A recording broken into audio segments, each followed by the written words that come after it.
About the deep state, we talk about the globalists, inflation versus deflation. Well, I mean, You're at Mar-a-Lago. I'm baffled that this isn't front page news. Do you guys support a specific political party, or do you dislike both of them? Oh, it worked like a charm on you guys. Let's go, Brandon. What is up, everybody? We are back, and we could not be more excited about it. We have Umberto in the house, and we have an infinite supply of things to talk about. What is up, my brother? Oh, what's up? Yeah. How you doing? I thought you were talking to the chat. What's up, chat? How you doing? We're back. We're so back. Yeah. We've never been this back. No. I think I'm going to have to leave again, Brandon. I know. Man, where do we start? So just before we wrapped up the day at work, Trump comes out and says that, oh, hey, I'm going to release all the JFK files tomorrow. But then last night he said, I should actually start with this. Last night he was getting grilled about it, and he said that he always does this. He always gets questioned about Epstein and then diverts and deflects to JFK. So let's run that quick, and then let's see what he said today. Let me share the screen. So while I'm pulling this up, are you optimistic about this, that we'll get a climactic situation, or you think we're getting jerked around here? Brandon, I was born 34 years ago, not yesterday. I'm done. You're not getting excited. No, I'm checked out. I'm going to put that in the poll after I start playing this. Are you guys optimistic about this? That's a good poll. Thank you. I'm not holding my breath, Brandon. No, me neither. A lot of intrigue surrounding the release. What do I have? Oh, Epstein, what's up? It's the Epstein files, Martin Luther King files, John F. Kennedy files. Well, coming through my computer. 1 second. 1 second. Let's do We're this live, the people. right- I Oh, know. Steve P is right here. Steve P. Alan. Here we go. Intrigue Kevin. Surrounding the release of the Epstein files, Martin Luther King files, John F. Kennedy files. Some current and former FBI agents are saying, some of them telling me, that they feel the FBI establishment came out ahead in the standoff sort of with the New York FBI field office over releasing the records, and your Attorney General Pam Bondi demanding them but not getting all that she wanted. Is that process still on track? I think that's one of the most often questions I've been asked the last couple of days, to release these records on Epstein, MLK, and JFK. Well, Pam Bondi's done a phenomenal job in every respect. And there could have been some holdback. I haven't heard too much about it, but they could. But the bottom line is the records are getting out. The Kennedy records are getting out. Those are the ones I really wanted to see the most, were the Kennedys. And during my administration, as you know, I released a lot of them. Yep, we got all that. People started coming. So you see, he deflects right to the JFK stuff and didn't really touch Epstein. But, well, we got to take what we could get for now, because I'm upset about both of them. But here's what he said today about the JFK release. But while we're here, I thought it would be appropriate. We are tomorrow announcing and giving all of the Kennedy files. So people have been waiting for decades for this, and I've instructed my people that are responsible, lots of different people, put together by Tulsi Gabbard, and that's going to be released tomorrow. We have a tremendous amount of paper. You've got a lot of reading. I don't believe we're going to redact anything. I said, just don't redact. You can't redact. But we're going to be releasing the JFK files, and that would be tomorrow. Do you have anything else to add to that, Carolyn? So that's a big announcement. They've been waiting for that for decades. Then I said during the campaign I'd do it, and I'm a man of my word. So tomorrow you have the JFK files. What time will they be released? Tomorrow afternoon, okay? I've heard about it. It'll be very interesting. Was there an executive summary supplied to you, President? No, I'm not doing summaries. You'll write your own summaries. It's many pages. Is it 80,000 pages? Approximately 80,000 pages. So it's a lot of stuff. And you'll make your own determination. I've never seen anything in my life that's 80,000 pages, first of all. So, I mean, I don't know, like, what do you expect tomorrow? You expect, like there's one answer that we're looking for. Like, so we're going to get the climax tomorrow? Like, I just, in my core, don't feel like we're going to. All right, Brandon, let's put this in perspective, right? Yeah. Let's do it. Since the JFK assassination, it's been 61 years, 3 months, and 23 days. Okay. All right. Yep. 9/11 attacks. Those files. They've been with them for 23 years, 6 months, and 6 days. Mm. Epstein. There's been 5 years, 7 months, and 7 days. All Yep. right. Yep. Can you imagine? And these files, they've been in the hands of the most disgusting swamp creatures in the universe, Yep. right? Yep. The worst people Yeah. been holding the files. Right. Do you think there's anything after 61 years? How many administrations? Whew, what is that? That's gotta be 10, 15. Let's see. So we got Trump, Biden, Trump, Bush, Obama, Clinton, Bush Senior, Reagan, Carter, Ford, Yeah, Nixon, and then then Johnson. So that's like Johnson. 13. 13 administrations, Brandon. 13 directors of the FBI, 13 directors of the CIA, 13 presidents, 13 vice presidents. God knows how many Congresses. Knows how many foreign agents. Yeah. Like the thing is, they could release all pages, Mm-hmm. but what are the chances that it hasn't been tampered with? I mean, I don't know. I don't know, Brandon. Well, that's a bold statement to make if you don't come through with it. Like he said tomorrow morning or tomorrow afternoon, all of it's going to be out there unredacted. I'm putting my name on the line. I'm putting I keep my word, he said. And that, like, he's going to look terrible. He's going to get just shredded if they don't do this. So you think he would come out and say this? Like what's the game plan for saying this? If like, unless an asteroid hits the world tomorrow and they're like, yeah, we have to deal with the asteroid, or like a giant cyber attack. Like what's his plan for if they aren't actually going to release this? Like, what's he going to say to that? Well, Brandon, we're going to have a clear answer tomorrow. And you're smart. You just named all the presidents backwards. Tell me, what 3 things people are looking for in the files? Who shot him? All right. Why they shot him? Yep. And why they covered it up. That's it. Yeah. So that's my bar. If we don't have those 3 answers by tomorrow, like, it's the same as releasing nothing. And Or one of the 3. I take one. do you think that it could be like crazier than we imagined? Because I feel like it's probably, or there are stats that back this up. That's like the most researched, written about, speculated upon, studied thing. Like there's an infinite supply of people who have spent their entire life on this one topic, analyzing the death out of it. And like, is there a chance that we actually learn something that we're like, whoa, I didn't see that coming? None.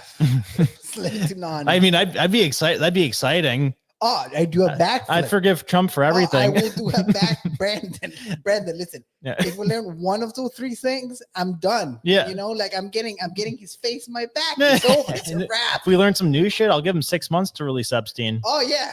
Yeah. Even though I think Epstein is more important. It is. And the fact that he's so much more willing to talk about JFK, because this is twice now, like it happened in Lex Friedman's interview and it happened in this interview that I showed first, that gets asked about Epstein and then does the weave, does the pivot right onto JFK. You notice that? Oh, 100%. So he's much more comfortable going after that one. Because I mean, yeah, obviously he wasn't around at that time, or yeah, he was around, but he was very young and not in any way involved. But Epstein, different story. I don't want to imply anything, but I mean, I know there's big players involved with the Epstein thing. Yeah, they're very much alive. But in my world, this is my opinion, there's nothing that can cover up child abuse. Nothing. No. There's no excuses. When it comes to children, there's no excuses. You know? Yeah. When people say like, oh, forget about, I mean, it's not the number one most important thing. People care about the economy. They care about illegal immigration, the border wall. Like, yeah, we care about all those, and like those have like a bigger impact. But the same people that Trump needs to take out, that are trying to take him out, like I'm sure are implicated in that crime network. But you know what the creepiest thing of all to me is that there are some things that like Trump wasn't involved in anything to the level that Epstein was in. Like he didn't do any like nasty stuff or anything like that. But like he did run in those circles of like the blackmail people and the people that like he bought a yacht from Anand Khashoggi that like was famously like wired up with cameras and microphones to blackmail people. He bought the Plaza Hotel, which J. Edgar Hoover used to blackmail people. So he did run in those circles. And the fact that there is something there, and that the liberal side or the establishment, the swamp, never mentioned that when trying to attack him, when they tried to attack him in every which way.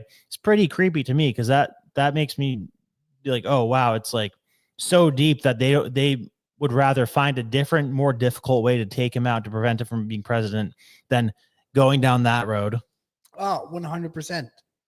100%. Isn't that creepy? It is creepy. Because like, It's what super the creepy. hell is over there if you don't even want to, if you won't go that route to take him out?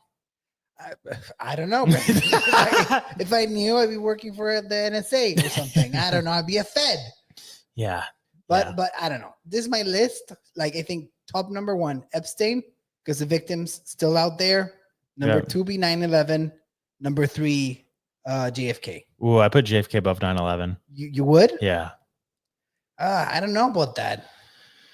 Well, I mean I'd say the impact that like after 9/11 was a bigger deal because of like the Patriot Act and Palantir and everything.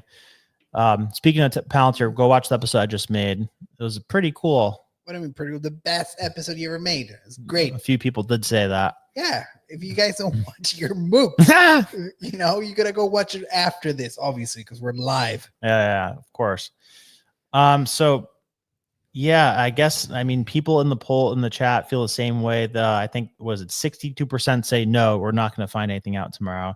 So I'm not expecting either. I'm not holding my breath, but I mean, shit, if we do find some, by the way, like once we get 80,000 pages, like what's that process like? Like, is like somebody out there is going to read that, or are we going to have like AI scan it and say like who the person was, like answer those 3 questions? Like, it might take a good amount of time to read 80,000 pages for anybody. Even for AI, it wouldn't be that fast.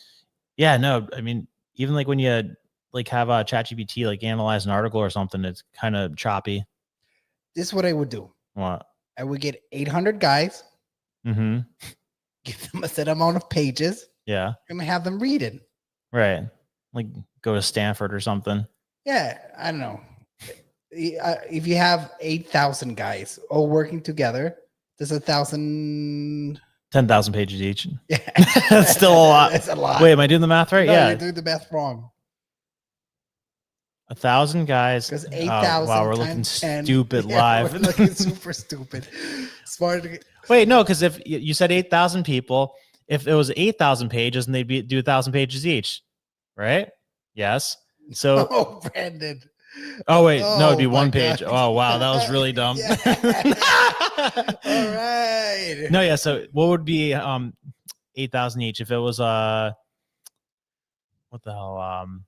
If it was 800, just get out the calculator. Just You know, I released an episode the other day saying how technology is making us stupider, like calculators made us stupider, GPS made us stupider, and ChatGPT is making us stupider when we don't have it. Oh wait.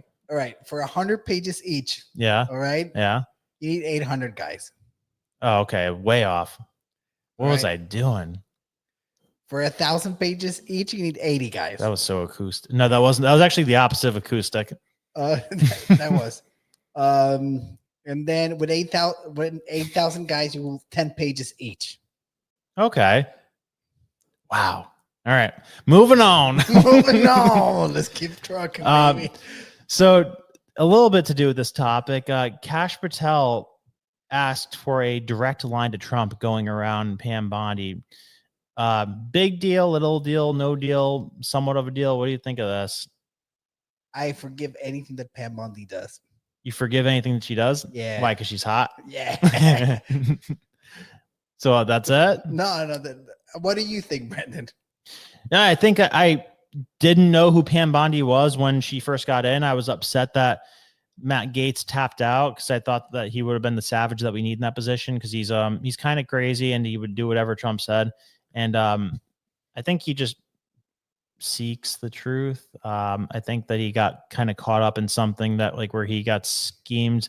You know, we saw Candace's thing where he like thought the person he was hooking up with was of age because his weird friend like had a job where he could make fake IDs that like were actually government issued IDs. And then the person he hooked up with had one of these fake government issued IDs. And then he got blackmailed by like the FBI or something. So a lot of weird stuff.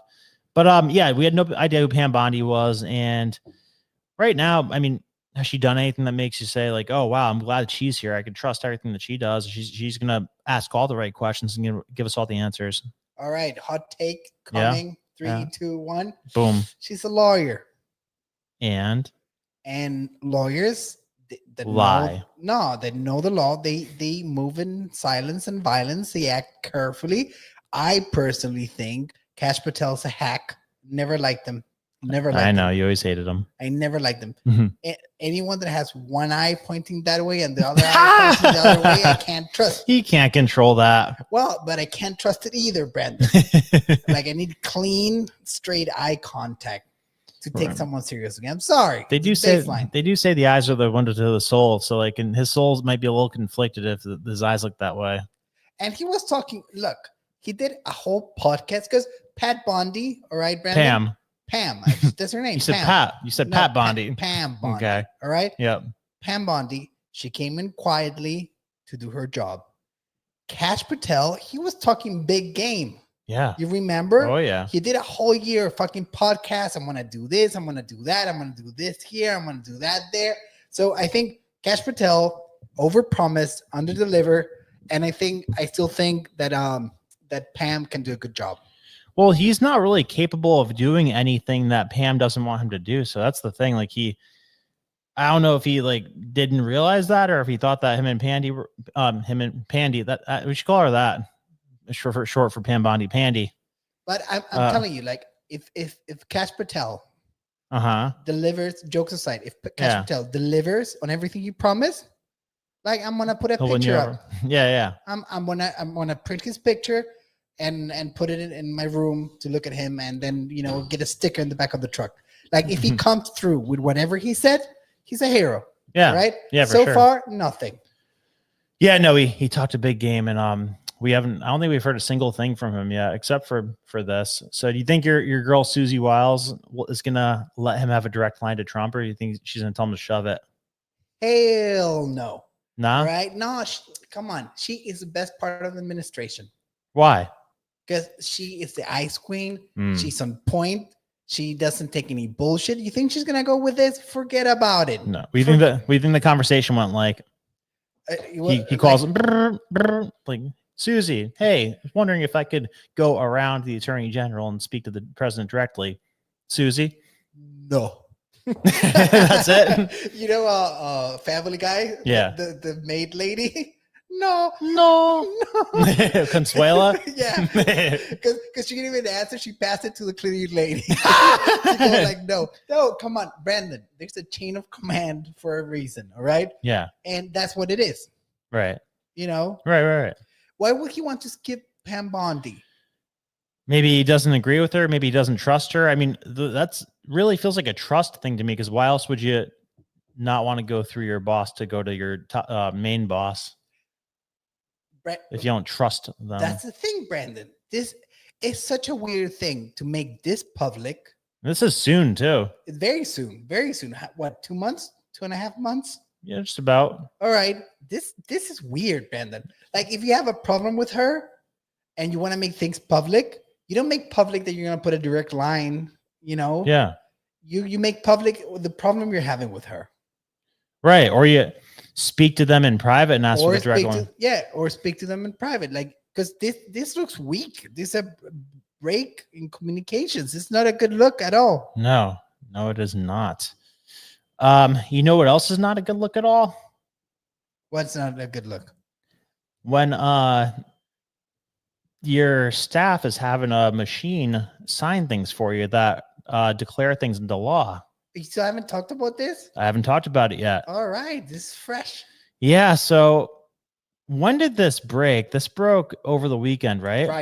Friday. So interesting. You hear a ringing sound? Oh, it's like a truck or something that's outside. Okay. But yeah, so this comes out Friday.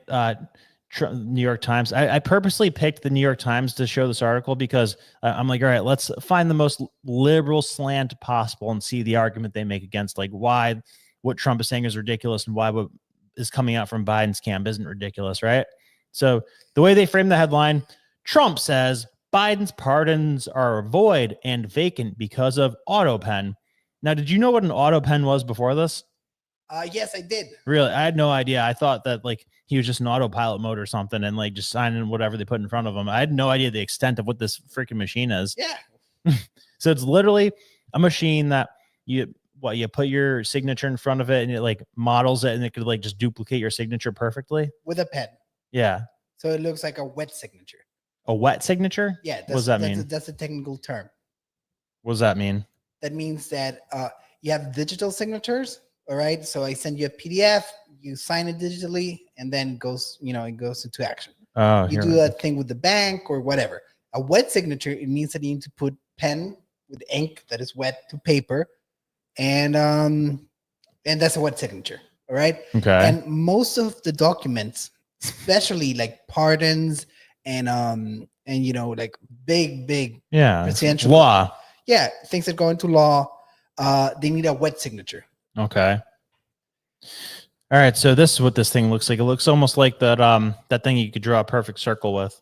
Yeah, like a protractor. Right, like a protractor. It's actually quite an amazing piece of tech, I must say. Yeah. You're saying but it's been around forever. I was gonna say you're saying that, so that's interesting. But I mean, let's not get lost in the weeds here, because like this is a like a egregious, crazy scandal. Like the fact that whoever did this had the audacity to do this is crazy. Because I mean, it's not that hard to see that you did this, like if you do it, because it's what, like a perfect signature every time, right? Without the slightest imperfection on it.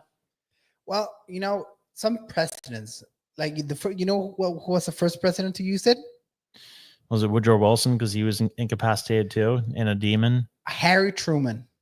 Interesting. Why? I don't know. I don't know the guy. Is that like just when it was invented? Yeah. Right. But then you're right. You know what? Well, oh Jesus Christ! When presidents are incapacitated, they couldn't physically sign, they will use it. And you probably shouldn't be president if you can't sign a piece of paper with a pen. Well, they say his wife was ruling half the time. Wilson or Biden? Yeah, Wilson. Yeah. All right, so let me read this quick. And Biden as well.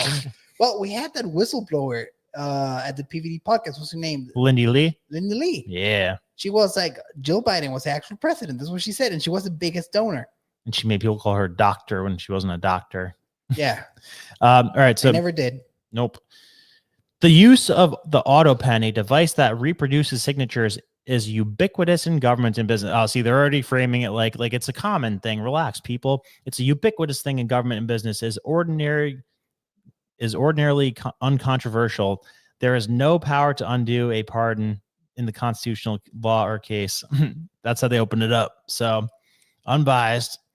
President Trump wrote on social media Sunday night that he no longer considered valid the pardons of his predecessor granted to the people whom they always do the Mr. Trump thing. Like he's the active president. They keep calling him Mr. Trump, whom President Trump sees as political enemies because they were signed using an Autopen, a typically uncontroversial method of affixing presidential signatures. Again, Mr. Trump, they say. President Trump. He should pass an executive order making people call him President Trump. Yeah, I mean, it's just disrespectful. Like, get over it, you little bitch. Yeah, President Trump. That's what it is until the day he dies. Yeah, like I guarantee you when they write articles about Obama, they still call him President Obama. And even though we don't agree with Obama or Biden, we call them President Biden and President Obama. That's what it is. Yeah. Yeah, I've never said Mr. Obama. No, this sounds weird. Even though I have no respect for him. So this guy's just like coming at it from like a nasty standpoint already. So he says President Trump, who specifically took aim at the pardons granted to members of the bipartisan House committee, he throws in bipartisan House committee, that investigated the Jan 6th attack on the Capitol, ordered no evidence for his claim, and there is no power in the Constitution or case law to undo a pardon. All right, what about perjury, dude? I would say that perjury is not only a case to undo the pardons, but it's also high treason. Like if there's anything that's high treason, would that not be it? To purge or forge the president's signature on legally binding paper? Brandon.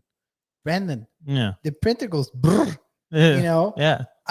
Man, I wish we had the clip here. Which one? The one where Speaker Johnson talks about his meeting with Biden. I could find it quick. You remember that one? Who was the lady he was with?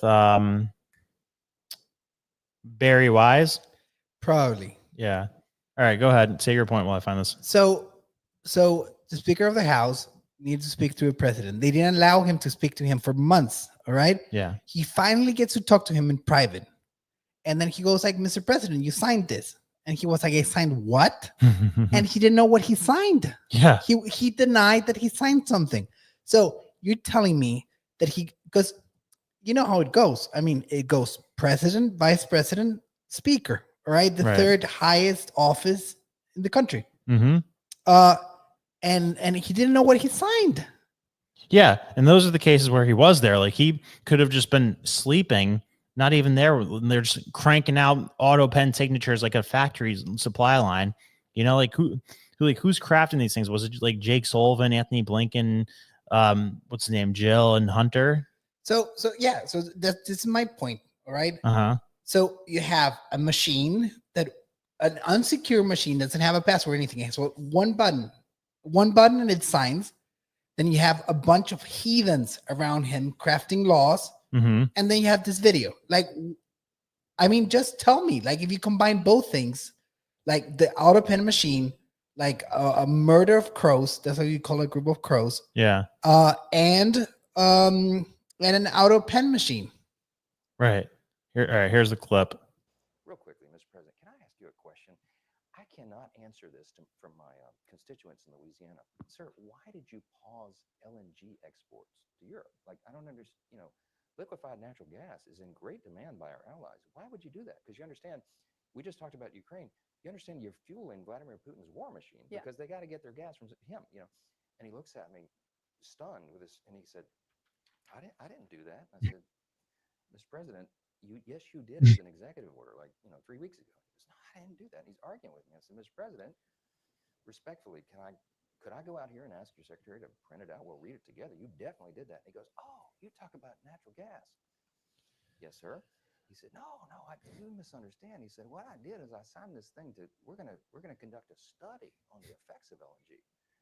I said, no, you're not. You paused it. I know. I have the export terminals in my state. I talked to those people this morning. This is doing massive damage to our economy, national security. It occurred to me, Barry, he was not lying to me. No audio in the clip. He did not know what he had signed. No audio on the clip? Yeah. How's that possible? It's my sound. Are you hearing it on the headphones? I am hearing it on the headphones. Are you guys sure? Is it just somebody messing with us? Miss D's in the chat. We can trust Miss D. Miss D, was there audio? OP Jeff says there was not audio. But anyway, whether or not there was audio or not, he says that Biden was just like stunned to hear that he shut down the export of liquid natural gas. I know, Jeff, I know you said it. Could somebody else confirm that? So I don't think we're going crazy here. Low audio. Okay, thank you, Greenspan. Not no audio, low audio, Jeff. Don't get mad at Jeff. Come on. Well, because I know the things that cause audio to not play, and I started troubleshooting in my head. I'm like, okay, this is a new problem that I've never seen before. You're getting them riled up. Shoot right now. No fucking audio, Brandon. All right. Steve's in here. Steve, was there audio? Damn, Shoop. All right. Super quiet. What's with the hostility, Shoop? I know. Chill. Yeah. I don't even remember seeing Shoop in the chat before, and he comes in here with dropping bombs. He comes in with an attitude. Yeah. God.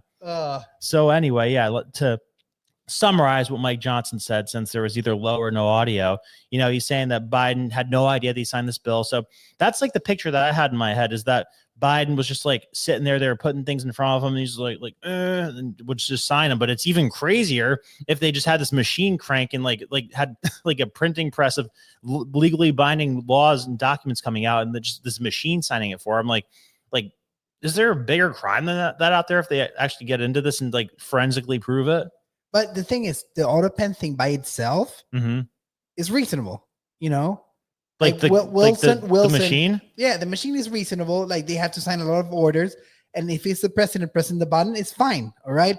When he understands the document. So you have a president with low cognitive, skills. Yeah. You have a group of demons surrounding him and crafting the orders.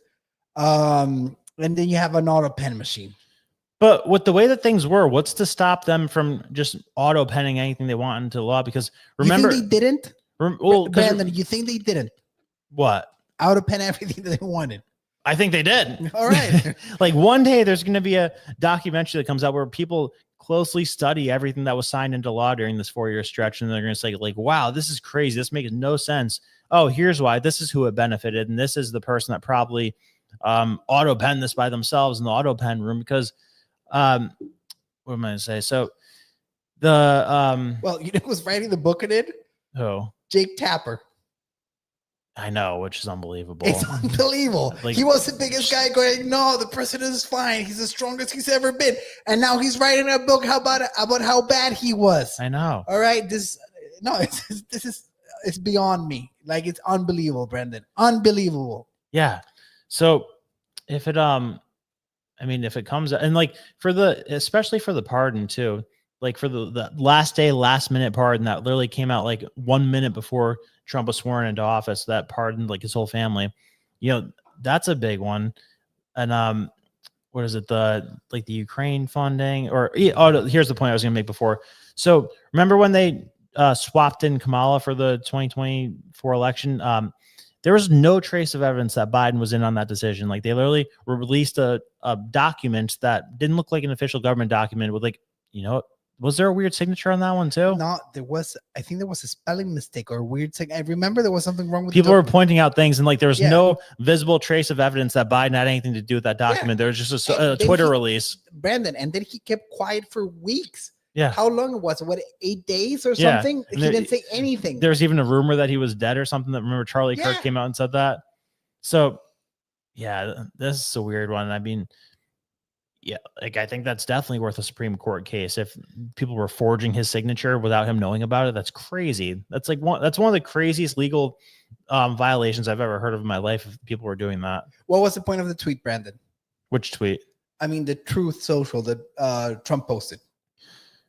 I mean, because Biden signed a lot of things into law and did a lot of pardons that Trump wasn't happy about. But But he didn't say anything. He just pointed like he did exactly the same thing we're doing right now. pointed it out? Yeah, he goes like, oh, Well, weird. But No. He's paving the way to undo the pardons. Pat had a very interesting theory today. What's that? Leverage. Okay, go on. He is putting this out there. He didn't make any promises, but he's like, I'm on to this. Mm-hmm. You Right. know, Yeah. That it keeps Schumer in check, Fauci in check. Because it gives him great leverage because they know it's there. Yeah. Well, I don't know. Rule number 15 of the 48 laws of power is crush your enemy totally. And he's not crushing his enemy. He's just like, if you threaten them, if you take half measures with them, I don't like that because that leaves them in a position where they can consolidate and they could form a plan against him. And, he's not safe right now. Are you kidding me? What, Trump? Yeah. You think he's moving too slow? Yes. 100%. With taking out his enemies. Yes. 100%. Like James Comey we should know exactly where he is and know that like he's not plotting and planning to do something. James Clapper, John Brennan, all the people in that world, we should have close tabs on. I mean, maybe they do, but we still haven't heard anything about the assassination attempt on him. Like, again, maybe they are looking deeply into that, know everything about behind the scenes, and they aren't. Because I mean, I get how there would be no advantage to them to reveal that information right now if there's still things in the works, but I don't know the reality is on the inside how it looks on the outside, then like they're not moving fast enough at all. Like yeah, definitely focus on your campaign promises, but like look into that stuff and route it out. These articles are so funny though. Like AP, presidents have used auto pens for decades. Now Trump objects to Biden's use of one. So a whole barrage of that. Yeah, that reminds me like those articles like Peter Thiel's not a vampire. Yeah. Like what? Like you're drawing more attention to it by saying it that way. Thiel. Sorry. Yeah, it's okay. I said it wrong the whole video apparently. Why do you have an H there, bro? Yeah, get rid of the H if you want to say it correctly. Yeah. Come on. So speaking of egregious things that you can't believe people have the audacity to do and get away with, Hunter Biden has fled to ultra luxurious vacation in South Africa with round the clock security service protection, avoiding a grueling deposition, according to the New York Post. Every time I hear about Hunter Biden, I'm like, this guy, I can't believe this guy. Like He doesn't give a shit. no. He doesn't give a fuck. You know, people are born with like a bag of fucks that you start giving a fuck out. Never had one. Never had a single No, one. I only had one from day one. Do you think he's not like there hunting, you know, endangered animals and Hunting? No, I think he's paying people to like go get him the most like illegal extinct animals so he could like take a bite out of it and throw it away and then like do stuff with hookers and drugs. Like when I think of Hunter Biden in South Africa, I think of like just debauchery. Oh, like who vacations in South Africa? I can tell you who, but I can't tell you on air. Give me a hint. Royalty. Really? Yeah, I have a couple of great stories. But in the can you tell a story without saying the name? No, I can't. All right. Well, like, is there a way to talk around it and like get the gist of it across? Well, I lived in a foreign nation. Yeah. I had a king. Right. And they used to really enjoy having hunting trips in Africa. That's what I want to say. Okay.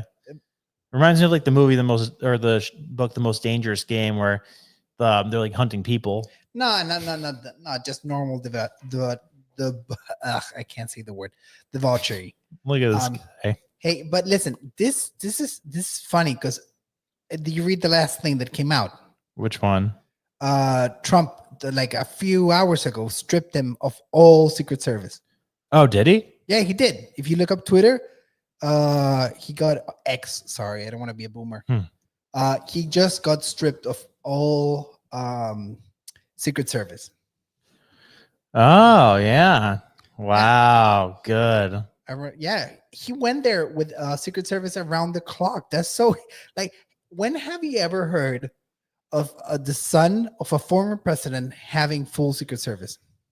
I learned this today. I honestly thought that all the direct family members of former presidents had Secret Service. Like I thought Obama's kids still had Secret Service. I thought Trump's kids had Secret Service when he was had the gap in between presidencies. Apparently he didn't.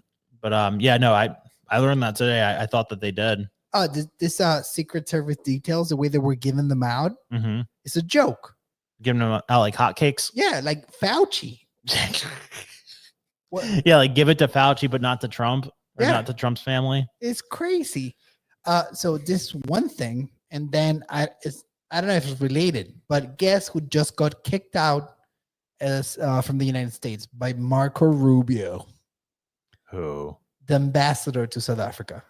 Oh, there's some things happening in South Africa, like because there's always been some nasty stuff there that we've ignored. Well, he was talking shit, and then Marco Rubio. That's my most unexpected. It's your pick. sleeper pick. It's sleeper pick, and I was Marco. If you're listening, I'm a day one. You know, everyone hated on me, but I was like, Marco's gonna do big things. You know who agrees with you? Who? 99 people in the Senate, which I don't like.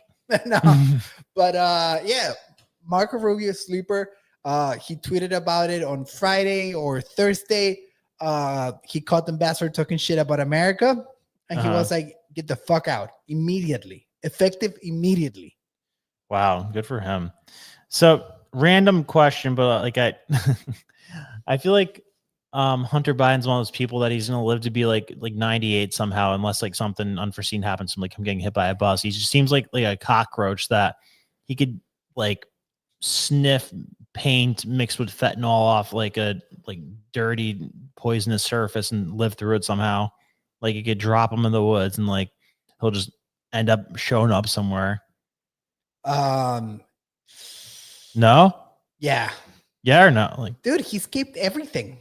And he does everything. Like he smokes cigarettes, smokes crack to the point where his teeth were falling out. Like just puts his, you know what, anywhere.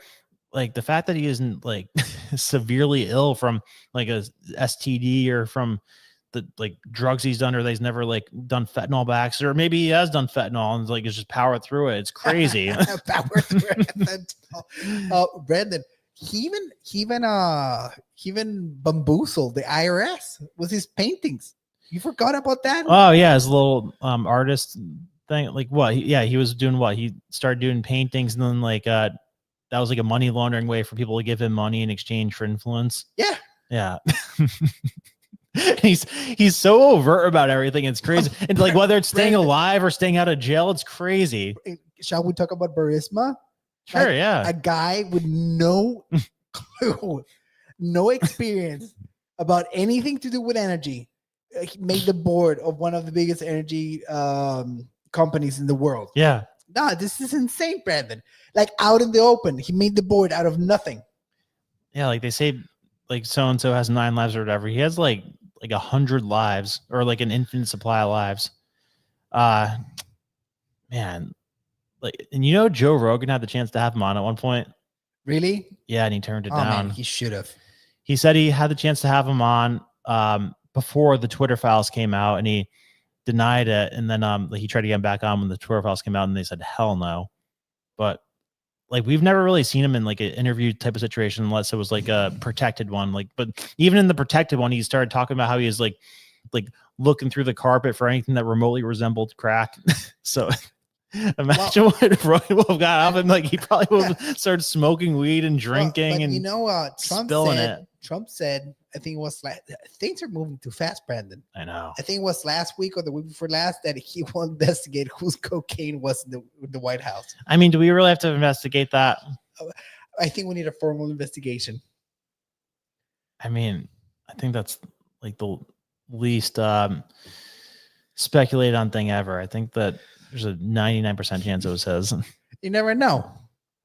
That'd be more shocking than like the JFK files getting released and there being a surprise to it. That if like it came out that it was just some random Secret Service guy that had the cocaine there and it wasn't Hunter. Innocent till proven guilty, Brandon. This is America. I know. This is America. Well, speaking of America, we had an unexpected guest today, and you might recognize him. Let's surprise everybody. So this guy is changing careers to politics. Now Ireland's a shit show, just like the rest of Europe. Oh no, it's the worst shit show. Well, because it's so small. If you flood it with immigrants, it's going to be super noticeable. Like, what's their population? Probably a couple million. The current one? Yeah. So, I mean, we were talking about this today. We got a potential situation of Conor McGregor as Prime Minister of Ireland and Andrew Tate as Prime Minister of the UK. 5.2 million. Yeah. So there you go. If you throw a couple 100,000, 500,000 immigrants would be 10% of the population. I'm here to raise the issues the people of Ireland face, and it'll be music to the people of Ireland's ears, because never on the main stage has the issues the people of Ireland face been spoke. Our government has long since abandoned the voices of the people of Ireland, and it's high time that America is made aware of what is going on in Ireland. What is going on in Ireland is a travesty. Our government is the government of zero action with zero accountability. Our money is being spent on overseas issues that has nothing to do with the Irish people. Let's see if these guys can complain about the audio again. So what do you think? You think McGregor's a shot to be prime minister, and do you think that he'd be a good one? Anything? Oh man, this is so complicated, Brandon. All right, to put it in it? Yeah, it is complicated. Why? Because the current prime minister of most countries, I wouldn't call them nations anymore, most countries that are part of the European Union have no power. Okay. The EU overpowers every local decision that any country can make. Yeah, the EU is a disaster. No, it's not a disaster. They're getting away with murder. Mhm. Murder. Yeah, it's an apocalypse. It's an apocalypse. It's a disaster for the people that live there. So, I mean, I think. But it didn't help UK to get out of it, which was weird. No, it didn't, because they keep on listening to the European Union. And, I mean, I think England got it even worse. So everybody's all excited about Brexit, but I mean, what they're still implementing your European Union policies, even though they got out of it. So it was just what for optics. The thing is, man, this is a long one, Brandon. Like, Hit me. they didn't pull off the whole job. Okay, I know Nigel Farage never got in. Nigel Farage, He's weird now. He won't even say that we shouldn't be helping Ukraine.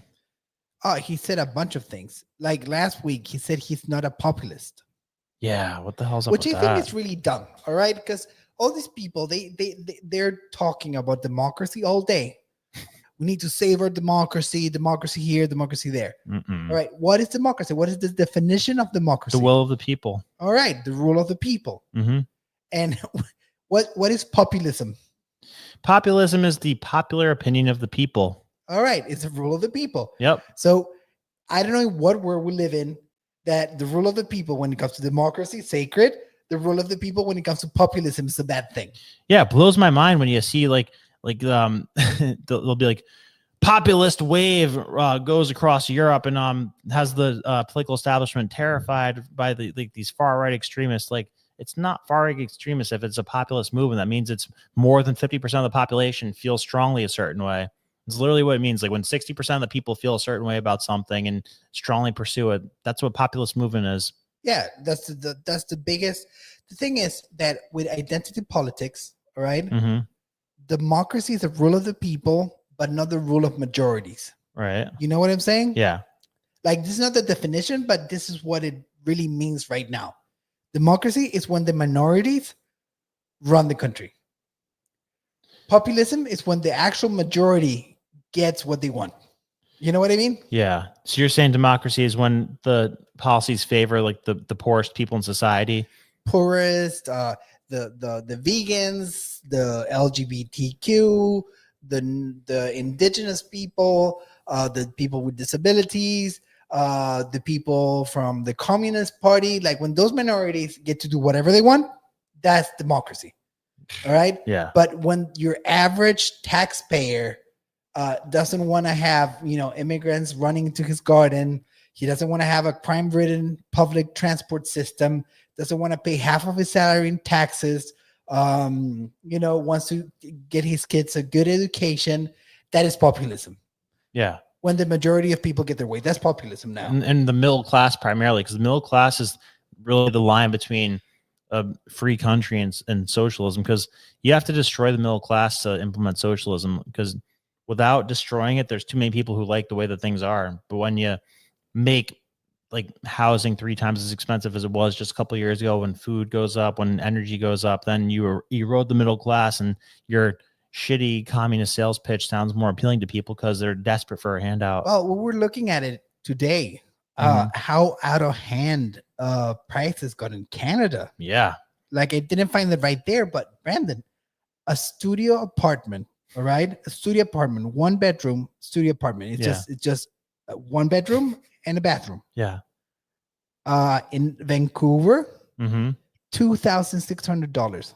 Yeah, it's insane. That's insane.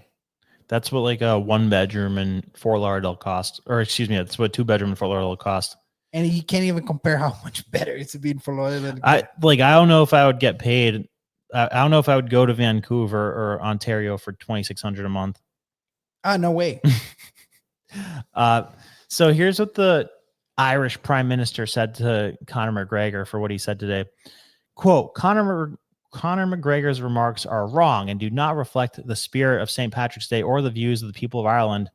Martin, whose coalition government was reelected last November, sent social media, a country that has long prided itself on being welcoming to migrants. Ireland has struggled to accommodate record numbers of asylum seekers in the last 2 years, pushing these issues up as a political agenda and leading to some protests against refugee accommodation around the country. All right, so let's see. But Brendan, you missed a huge opportunity. Tell Today's me. St. Patrick's Day. I did forget it was St. Patrick's Day. Happy St. Patrick's Day. It's a Why good did you Irish get accent right why there. did you get in an Irish accent? Oh, I can't do that. Huh? I can't do that. Oh, Conor McGregor remarks are wrong. You fucking prick. Uh, So let's see what the immigration rate is for Ireland, because 5 million people is small. Like a small amount Brandon, of immigrants can. 5 million people. Okay, last register. in the last 5 years, 500,000, like 10 immigrants immigrants in Ireland. in Ireland. Yeah, so that's 10% of the population. 10% of the Brandon, because 500,000 doesn't sound like much, but when you have a country that is 5 million people, injecting 500,000 people into a country, that's not a country anymore, Brandon. No, That's 10% of the people. This is crazy. I mean, the initial play, because if you've read a little bit about, the plan for Ireland, it was actually smart. Yeah. They wanted to get high rollers, tech people, and everything to set up their business there. And they kind of did too. Like I used to work in big pharma, and for some reason, so I did global security and would watch like 36 sites, and they'd say like, no matter what, make sure you call us quick if Dublin starts going off. I'm like, why Dublin out of all places? Like we had a place in like Munich and like Sao Paulo, like pretty much every major city in every major country around the world. They're like, just no matter what, make sure you hit us up if Dublin starts going off. I'm like, why Dublin? They're like, that's where we manufacture the pharmaceutical product. So like the vast majority of pharmaceuticals are made in Dublin, Ireland, because of the tax policy they set up there to try to get companies to go there. Well, I tell you why. This is a common thing that companies do. Have you ever heard of the double Dutch Irish? No. All right. Sounds dirty. No, it is dirty. They set up a shell company in the Netherlands. Uh-huh. They pass the money through Ireland, Mm. and then they return it to the Netherlands. Oh. Yeah. Double Dutch. Well, Facebook was doing it. I mean, hey, it's smart. If loopholes are there, people are going to use them. Like I would use it if it's legal and I was in that situation. But yeah, man, look how freaking tiny Ireland is. Like, what is that? The size of... It's like the size of North Carolina, maybe. It's like half the size of Florida. Man, the thing is with map projection is very difficult. Yeah, I know. I guess what, like square miles is the best way to measure it? Size to Ireland. Let's see. Size of Ireland, Indiana. Okay. Ireland is 32,595 square miles, and then Indiana is 36,420 square miles. So like it's very close to Indiana. What's the population of Indiana? I don't know at the top. I'm of my head. looking.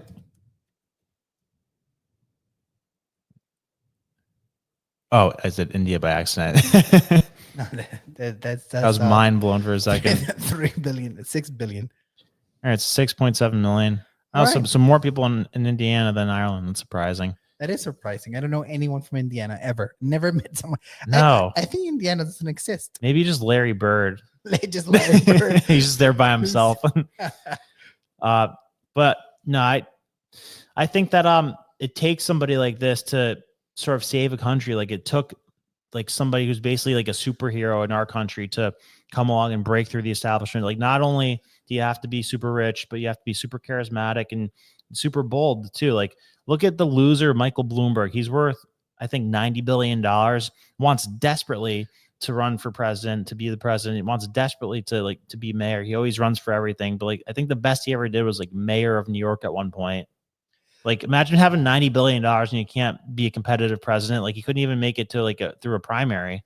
Well, the thing's because he just wants power for the sake of power. I don't think Mr. Bloomberg stands for anything. But if he wanted it that bad, he could at least manufacture that. Like if you want to be president very badly and you're worth $90 billion, you're telling me you can't like go to acting classes and like swindle people into thinking that you stand for something. Like, dude, like you have a PR company or data companies, like see what the people want and craft a message and say it in a compelling way. Like if you wanted to be president that badly, you could do it if you have $90 billion, but he's boring and doesn't have anything that like resonates with people. I mean, even if he said shit like AOC says, like oh yeah, like the lower class deserves more, or like what Bernie says, like oh yeah, we need to like redistribute money. Like I think it's kind of pathetic if you're worth $90 billion, you want to be president badly and you can't do it. But it shows how hard it is also. And I mean, that's why I think that it takes somebody like Conor to save a place like Ireland, take somebody like Tate to save a place like the UK. Like you have to have somebody who's like a superstar in these situations kind of run for president if they're going to come from outside the system. Conor will need to get in there, cut all treaties, cut all treaties Mm-hmm. and stop the bleeding. Yeah, deport people. Yeah, around 500,000 Hmm. deported. And I bet you there's been like a couple 100,000 every year. Might even be like a situation where half their population is immigrants. But the situation, Brandon, there is so complicated. It's very complicated. Why? Because you have so many organizations on top of the government. Like what? I don't know too much about Ireland, to be honest. Well, it's not a good look. It's not a good look. What, the way they do things? Yeah, and then bureaucracy there is unbelievable. Mm. It's crazy. Yeah, it's like a disease. All right, so we'll stay noted. Or keep an eye on that. What happens? I hope Conor. But good for him. I hope he. Well, yeah, you he need does somebody something. like yeah, you need somebody like that to stick up for your country. Because the average person can't do that. The average person can't just show up at the White House and like say something that gets tens of millions of views. Look, the good thing is that he's been a very public figure, very successful. He made a lot of money. Mm-hmm. So they can't hold him by money. All the bad things that he ever done, they've been super public, so they can't blackmail him because he does things in the open. Right. You know, he's a naughty boy sometimes. Yeah, and he leans right into it. Yeah. So I don't know. I rather have McGregor than anything else. Good. Yeah, I agree. Let's go with. Should we go with Mace sued for defamation by man she accused of abusing her, or should we go with major threat to American dream, making it harder to buy a home? They're both depressing, Brandon. Oh, I know. We're gonna end on like a super funny high note that we've never done before, so I'm getting the nasty stuff out of the way. I mean, given the option, I always talk about Mace. All right. I mean, it is like that's some audacity from somebody to sue you for defamation if you sexually assaulted them. Was it proven? What, that she was sexually assaulted? Yeah. Not that I know of. Like, the guy's not in jail. He didn't have charges pressed against him, from what I know. All right. So I don't know. Innocent to proven guilty. Trusted source, Politico.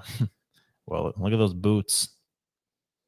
So Mace sued for defamation on floor speech, and you guys probably saw that speech he gave a couple months ago, or couple months, or a couple weeks. No, last month. Yeah, last month. So Nancy Mace is facing defamation lawsuit filed by one of the four men. She is publicly accused of sexual abuse and floor speech in a case that could test the legal protections of members of Congress that they have for their official conduct. South Carolina took to the House floor last month to accuse her ex-fiance, et cetera, et cetera. Yeah, it was her fiance too, which is there's layers of drama to this. Patrick Bryant and these three men R-worded her, sex trafficking and non-consensual filming with her and others. Now, Brian Musgrave, one of the other men Mace named on the House floor, is suing the member of Congress for defamation. So he said he was not present during any of the alleged events Mace described and did not film or incapacitate anyone. She adding she and her team destroyed the lives of Musgrave and his family. So, man, this is intense. Like, that's a bold thing to come out and say if you actually did it, but it'd be crazy if Nance made this up.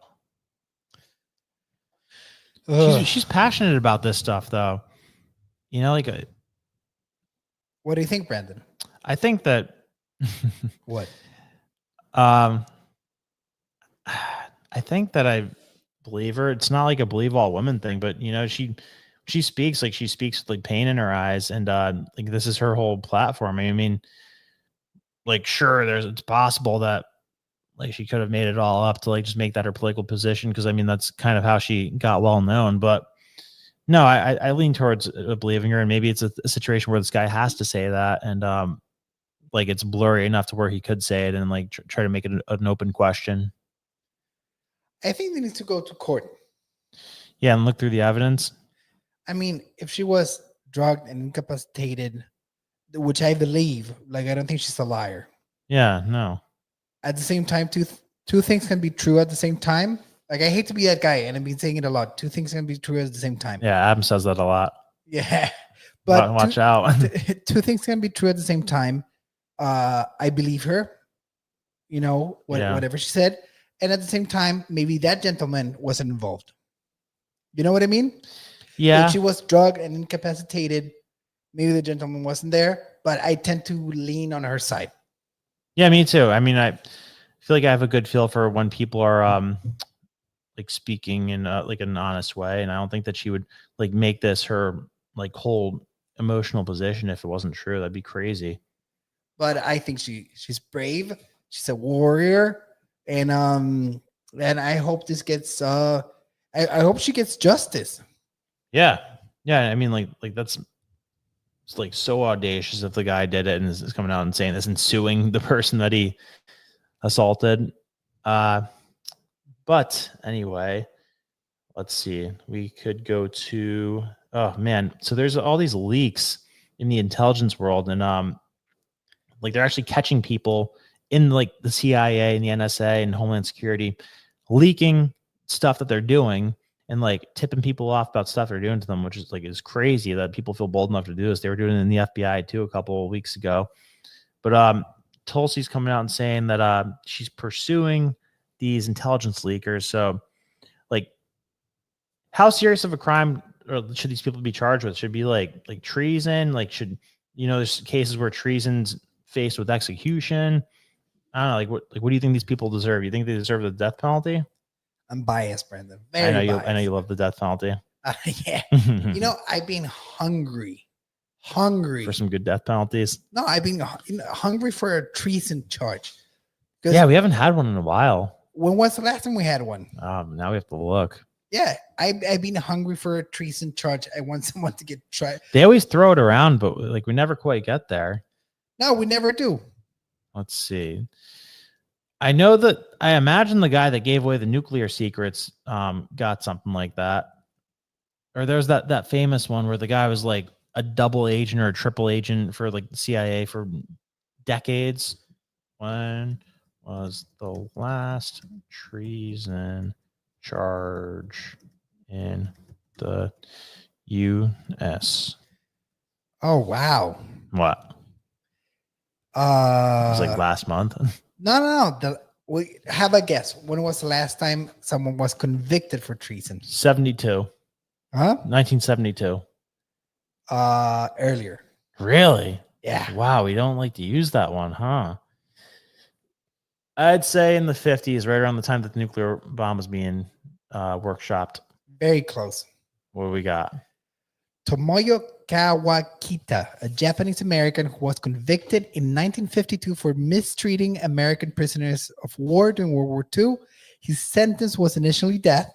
That's a sentence for treason. Yeah. But it was commuted to life imprisonment by President Dwight Eisenhower, and he was later released in 1963. Only 10 years or 11 years? Yes. Come on. Since then, treason trials have been extremely rare in the U.S. One notable case is Adam Gadon, an American indicted for treason in 2006 for aiding Al Qaeda through propaganda videos.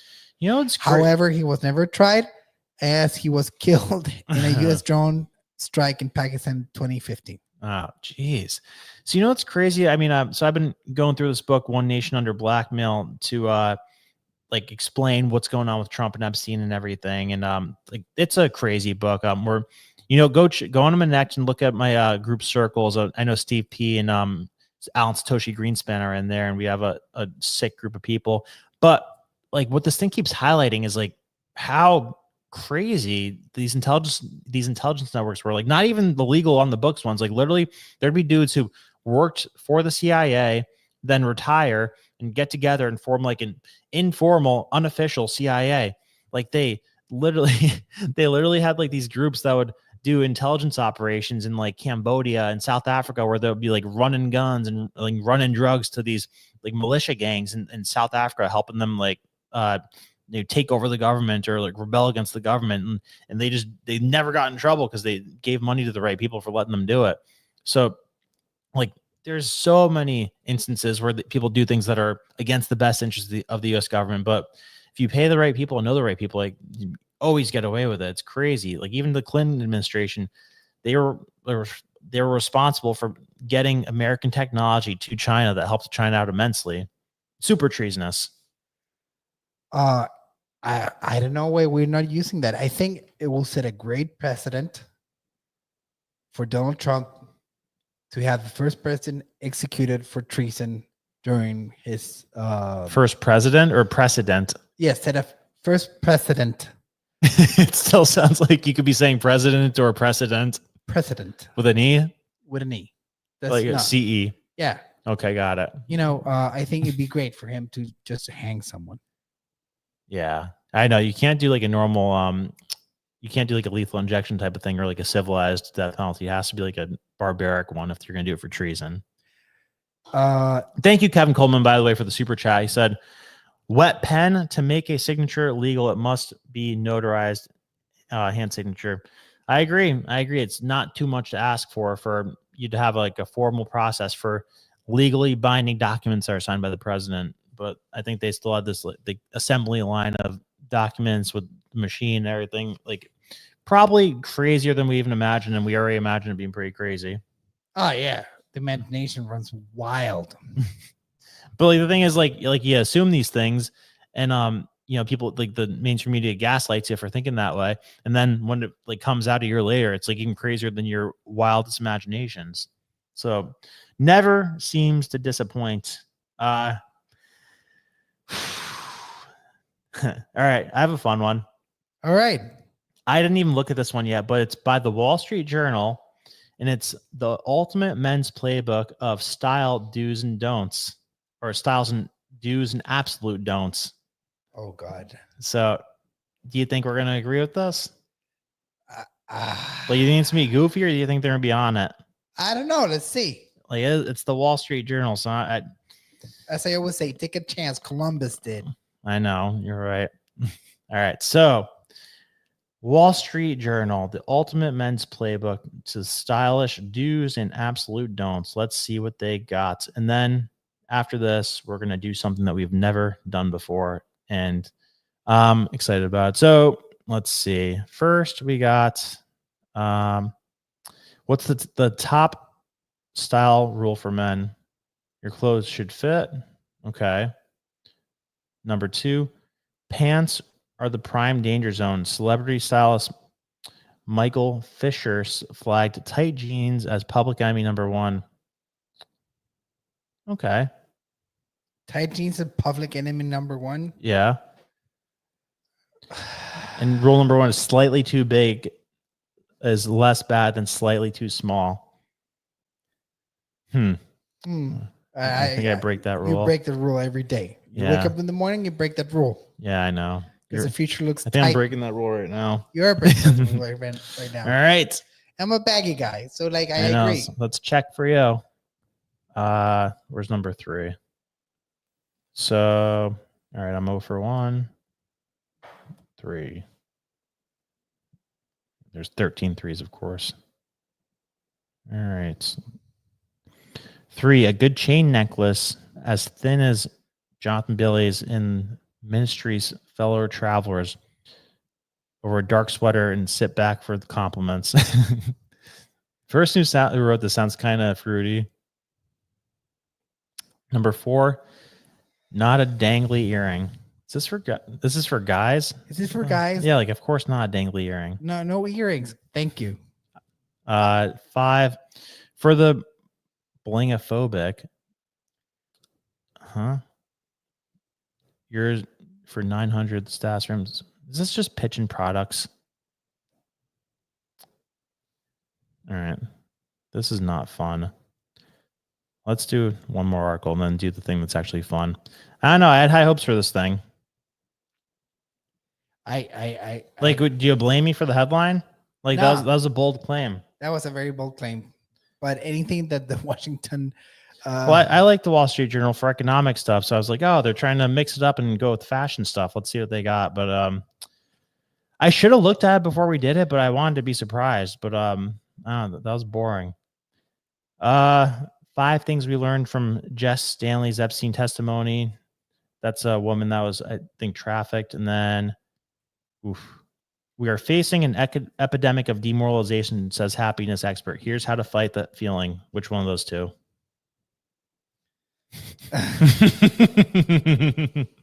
I don't know, Brandon. Coin flip? Yeah. I mean, I would put it in. I Well- would put it in the poll, but then we'd be sitting here for 5 minutes deciding. Man, I think we're over. If you want to know about Epstein, go to the Forbidden Book Society on Circles. We'll do the happiness expert that's making the bold claim of here's how to fight the epidemic of demoralization. I don't think we have that in America. Maybe just like in, I don't know, Detroit. But let's take a shot at it. I always like when these like psychiatrists try to make these bold claims of how to fix everything in an article. Here it is. We are facing an epidemic of demoralization, says happiness expert. Here's how to fight that feeling. And there's nothing beneath it. You see that? Yeah. Ads are getting so bad, Brandon. What am I doing here? All right. I don't care that much about that one. I feel like we have to do like one strong article before we jump into this game. Like we have to have a strong transition. Strong. All right, let's go with Doge claims cuts have saved a whopping 115 billion or $700 per person. Impressive or not impressive? You happy with what Musk is doing, or a little bit suspicious and weirded out how he's been lately with Trump? You know what? An interesting thing is the price of Tesla stock lately, because everybody's like flipping out about it, but it's still ridiculously overpriced. Like when you look at it, it's like Elon was the biggest beneficiary of COVID. Like, have you ever looked at Tesla stock chart? No, I didn't. It's pretty insane. Are you saying he's in it? No, I'm just saying like it's. So you looking at the screen right now? Yeah. So look what happens in 2020, right? So he goes from being $14 a share in 2019 to gets all the way up to 124 in 2020. Then hits an all-time high after Trump's president, up to 436, right? That's when his net worth goes up to 500 billion.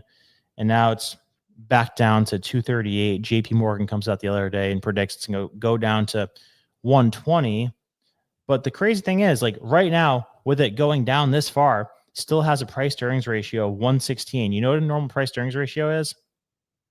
I don't know. 25. Oh, wow. So even with it going down this much, it's like 5 times more expensive than it should be.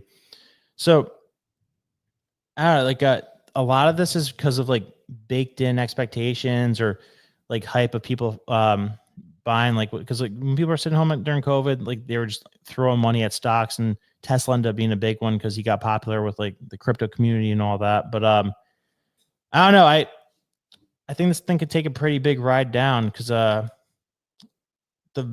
revenue's not there to back it up. But I guess the future expectations of what he's talking about doing with the robots and everything, I mean, based off like what normal price earnings ratios are and like based off what you expect Tesla to do, like do you think Tesla's peaked, or do you think Tesla's going to be like a multi-trillion-dollar company? Because the market cap of it's gone from, what is it, like 1.6 trillion to 800 billion in the last week. So if it does what JP Morgan said it's going to do, it's going to have gone down $1.2 trillion in like a couple months. When you're looking at the graph, I think you're making a mistake, Brandon. Okay, what's that? Because, all right, most of the time, and people at home will look at a lot of graphs. Yeah. Like we're probably the people that look at more graphs Right. throughout the week. Okay. All right, you're thinking macro. Mm-hmm. All right. Yeah. You're thinking COVID. Right. You're thinking administrations. Yeah. Yeah. And are you a car guy? Yeah, of course. All right. I think what bumped the stock was the release of the Model 3. When did it get released? I think, if I'm not mistaken, at like the tail end of 2017. Mm-hmm. I know that was a big deal in his book, like pushing to get the Model 3 released. Because the thing is that I think the release price was around $50,000. Uh-huh. Yep, you're right. July 2017. Okay. Oh, look at me. All right. So the starting price, yeah, $42,000. All right. Yeah. That's the current price after, because they released it. I think it was around 45, 50. Mm-hmm. And then it had a price drop, a very aggressive price drop. Yeah. I think it was 2020, 2021, maybe 2022 Okay. that they slashed the price. All right. And what happened is that people that were rich, they got to experience what this was about. Mm-hmm. But until he put Teslas in the average person's reach, that's when people realized what a fantastic product it is. Yeah, it is a great product. Oh, it's wonderful. Like everyone that I know that has one, they swear by it. Yeah. Rob said he wouldn't buy any other car. Right. But like you could have a great product and still be overpriced. But like, so it's a matter of, do you expect their future revenue to justify the current price? Like, you know, when he talks about having 1 billion robots that they build, like, do you believe that? I do. I kind of do too, because he tends to exceed expectations, but it kind of scares me though with some of the I stuff disagree with that. that he exceeds expectations I think he overpromises and underdelivers most of the time. initially, but in the long run, he ends up delivering. Yeah. Because there's been a good amount of times where it's looked like he was going to come down crashing and burning. Did the Tesla truck come out? Cybertruck? No, the truck, What truck? the full size truck. I don't even know about that. Oh, that's the biggest thing. Really? Yeah, it's been Tesla. suppressed everywhere. Suppressed by? Because I think it was not the Cybertruck, the actual, you know, What, a pickup truck? a truck, like another, I don't know, a cargo truck. Like an SUV? No, oh, Brandon, like What do you mean a cargo truck? a haul, Like a tractor trailer? yeah. Oh, really? No, what? Like an electric tractor trailer? Let me see. Like an 18-wheeler? Yeah, like an 18-wheeler. Let's see. What's the name of This thing? Semi. Tesla 18-wheeler semi? Yeah. Yeah, that'll be a big deal if those start like shipping freights across the country. Well, he I don't know, it was probably 5 years ago that he announced it and people put their orders in. Oh, here we go. January 2025. Tesla deploys pair of Tesla semis in California. And then end of 2025. And find when he started the pre-orders. It was like 5 years ago, maybe 2020. I don't know. Well, he's doing so many things. Like you can't fault him for something fall behind schedule a little bit. 2022, Tesla's not taking pre-orders for a fully electric semi. Yeah. And he said that they were going to be on the road in the next months and whatever. There's a guy that he put his pre-order and it took so long he made his own truck. His own electric semi? Oh, I forgot the name of the company. They're doing something really cool, Brandon. Really? What? Oh my God. He has a drivetrain Yeah. that you can put on any car. Wow. Like, for example, my old pickup truck, Yeah. I could lift the body and put the electric drivetrain on it. I think it's called Newton or something like that. I don't know. Wow. Edison motor, I think. Yeah, Edison Motors. Edison Motors? Yeah. You see the What? yeah, Tesla and Edison. And I think this approach, I really like it. Okay. Is this what you're talking about? Yeah. Oh, wow. It's kind of crazy looking. I love it. It looks Wow. badass. It's savage. Yeah. Okay. Good for him. So he's doing those trucks that they're already, working. And he has to drive trains for like pickup trucks and 4x4s. That I don't know. I Cool. think it's a cool thing, Yeah. All right. Now for the fun stuff. So what prompted me to do this? So we always do this thing like where we're like, oh, would you rather do this or that? Another day in the office, like we're kind of close together with everybody else, and Humberto starts like asking me like the stupid stuff that we like talk about at home or whatever when we're talking shit. He's like, yeah, like, would you rather like like do like this disgusting thing or this disgusting thing? And I'm like, oh, definitely disgusting thing B. And I hit him back with one, and like we noticed like everybody's like laughing and like really engaged. Like everybody goes into it. Like I started hearing people like 30 feet away from me laughing at my answers. I'm like, oh, you guys are listening?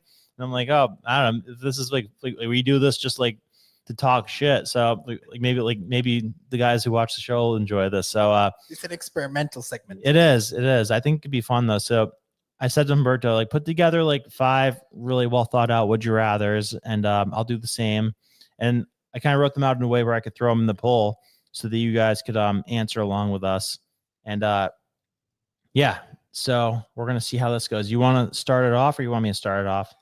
All right, go first. I wanna check the caliber because All I right. have a few, and I want to check like where we're you know. I have one that's gonna be really tough for you to actually. I don't know if it's gonna be tough for you to answer. They all need to be tough. That's the whole point of the game. I know.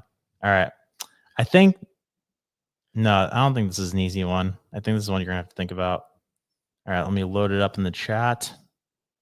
And so, would you rather accidentally send a disgusting, dirty text message that you thought you were sending to a significant other to your mother or your boss? My boss. Really? Yeah. Okay, explain.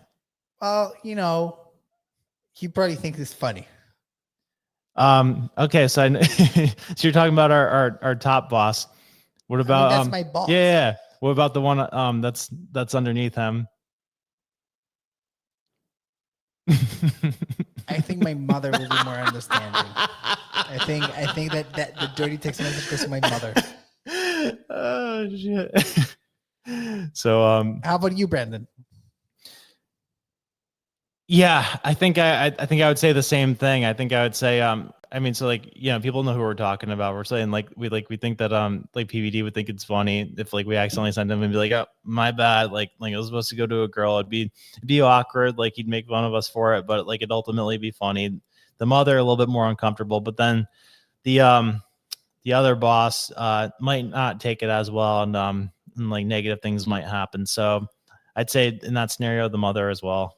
All right. So we're in alliance on that. But the chat is yeah, they feel the same way. I hope we're not swaying them, but yeah, we got 58% at the boss. Miss D has to figure out my boss is my husband, so my boss. All right. Okay. Best of both worlds. Yeah. That's a little bit of a cheat code, but it's okay. All right, hit me. All right, Brandon. Would you rather, all right, have a sexy tattoo like a tramp stamp? Yeah. That changes daily. Okay. Or have your shadow, all right, dance provocatively. Wait, where's the tattoo? It's a tramp stamp. Oh, tramp stamp. Okay. Yeah. Okay. Go on. But every time you wake up, it's something naughty, like yes, daddy, or like could be anything. Yeah, you know, like it could be anything. Use the other, you know, whatever. Yeah. All right. Filthy. Okay. All right. So every time you take your shirt off, you have a filthy tramp stamp on your back. Okay. All right. Yep. Or the other option is that your shadow, all right, whenever you walk around and you have a shadow, yep, it's dancing provocatively. You know, like it's doing a sexy dance. Oh, definitely the shadow. Really? Yeah. No, but it's doing disgusting moves. Your How shadow, disgusting could a shadow be? The most disgusting thing is twerking and, you know, doing. But how often do you see your shadow, though? I think shadows are pretty common. I think that's an easy one. I think I'd go shadow all day. All right. So this one I think is a tough one. All right. So would you rather everyone thinks you made out with a tranny, but you didn't, or you actually made out with a tranny, but nobody knows about it? Oh, easy. Okay. Easy. What? Thailand rules. That's what it is. Thailand rules? Yeah. You don't tell the boys. So what? You'd rather do it and nobody knows? But what, I mean, that everyone thinking that I made out with a tranny. Yeah, everybody. Everybody, Like the you're planet. like somebody new gets hired at work and like the way like that's somebody talks about you behind your back. It's like, yeah, that's Umberto. Like he made out with a tranny before. This is a really But you didn't do it, so it's terrible. Oh man, this is a really hard one. I know. I was This is a I was really hard excited one. when I thought this one up. That is very hard, Brandon. Thank you. Because in one side you have to live with it publicly. Right. On the other side, you have to live with it privately. Exactly. Ah, man, I don't know if I want to get this in camera. All right. Oh man. Oh,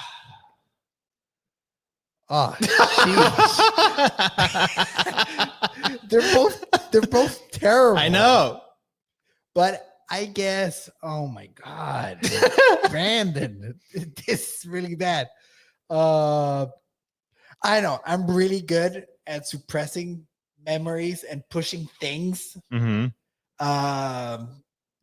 So I guess I have so much shame inside of my body already that I'd rather suffer in silence than publicly. Okay. How about you, Brandon? Well, you're automatically gay if you do it. So I'd rather everybody thought I did and not actually do it. And then anybody that tries to say that I did it, I'd be like, no, actually, that was just a rumor because I wouldn't actually do it. No, that's not an option. All right, then I could say like, yeah, like it was really, they really looked like a girl, and there was really hot, and it'd be like very impressive if it was actually a girl. So, I would just try to like justify the story if everybody thought that I did, but I'd rather not have done it. Man, you're disgusting. You're disgusting, Brandon. What do you mean? I didn't say I would do it. I said I'd rather everybody knows than I thought it than them thinking I did it. Or no, I'd said I'd rather they think I did it than actually do it. Oh man, that you got me there, Brandon. That's a good one. Thank you. I couldn't fit that one in the chat because the description was too long. So write in your responses to that. All right. See you. Good luck matching that one. All right. Oh, Brandon, let me think. Oh my God, that What, you feel weak coming off of that? yeah, I feel very weak. That was a very strong one. Man. Want me to go while you recover? Huh? I said, you want me to go while you recover? Yeah, hit me, but don't hit me that hard, Brandon. Okay, I'll Right. lighten up a bit. All right. So, would you rather marry a woman who's 7 feet tall and just like jacked, like she could like bench 3-4 plates no problem, like squat like 800 pounds, like you're getting hurt every time you guys get after it, or marry a woman who's like 4'11", maybe even 4'5", like legally a midget, but on the border, like where she's almost not, and like extremely delicate, like to the point where like if you squeeze her hand too tight, like it might break her hand.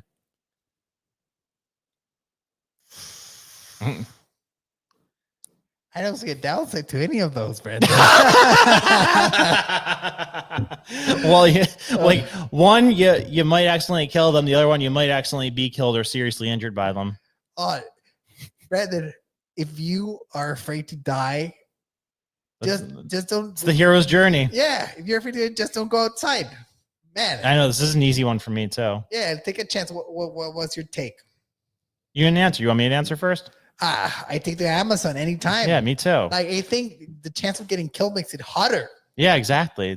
Danger's involved. So yeah, 100% the Amazon, and then me and the Amazon and our kids will take over the world because they'll all be mutants. All right. Hit me. Would you rather publicly date? Mm-hmm. All right. Yeah. Ariana Grande. Have you seen how she looks like now? Let me look. Oh, Brandon, you're in for a treat. Let's see. Here, I'll pull this up on things so we could all see this together. I haven't been keeping up with Ariana Grande. All right. Ariana Grande. Is she like busted? Oh man. Oof. What happened? Didn't she used to be hot? Super hot. Go So- 2024.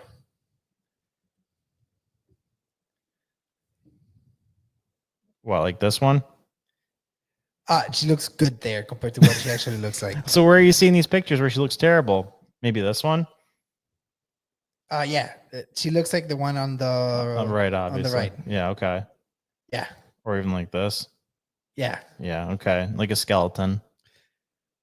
Okay. Or who? Or be the first man for AOC. Be the first man for AOC. I'd be the first man for AOC because like I despise her, but she is hot and But everyone will assume you're the biggest lefty in the planet. And you have Ariana Grande is on the left too, right? yeah, very on the left. Yeah, so it's like those two cancel each other out with the politics side of it. Yeah, there's perks to being. I would hate the worst part about that would being the first man. Yeah, I would have to go for AOC because I mean, like you get some power. She's much hotter than Ariana Grande. I'm curious what it would be like with AOC, to be honest. Yeah, I wonder if she's like prude or if she like lets loose in those situations. Yeah, I can. Yeah, that one's easy for me. What do you think? I think I will nurse Ariana Grande back into health. And you want a project like that? Yeah, and I would love for her to sing to sleep. For her to sing you to sleep? Yeah. Oh, I know. Like that is a downside of AOC. That freaking voice. Yeah. Oh, she's probably like, just complaining about things. Like she'll complain you to sleep. Let's see, AOC, hot. Yeah. Like, yeah, tax the rich babe. Just shut up. She's hot looking. Yeah. Oh.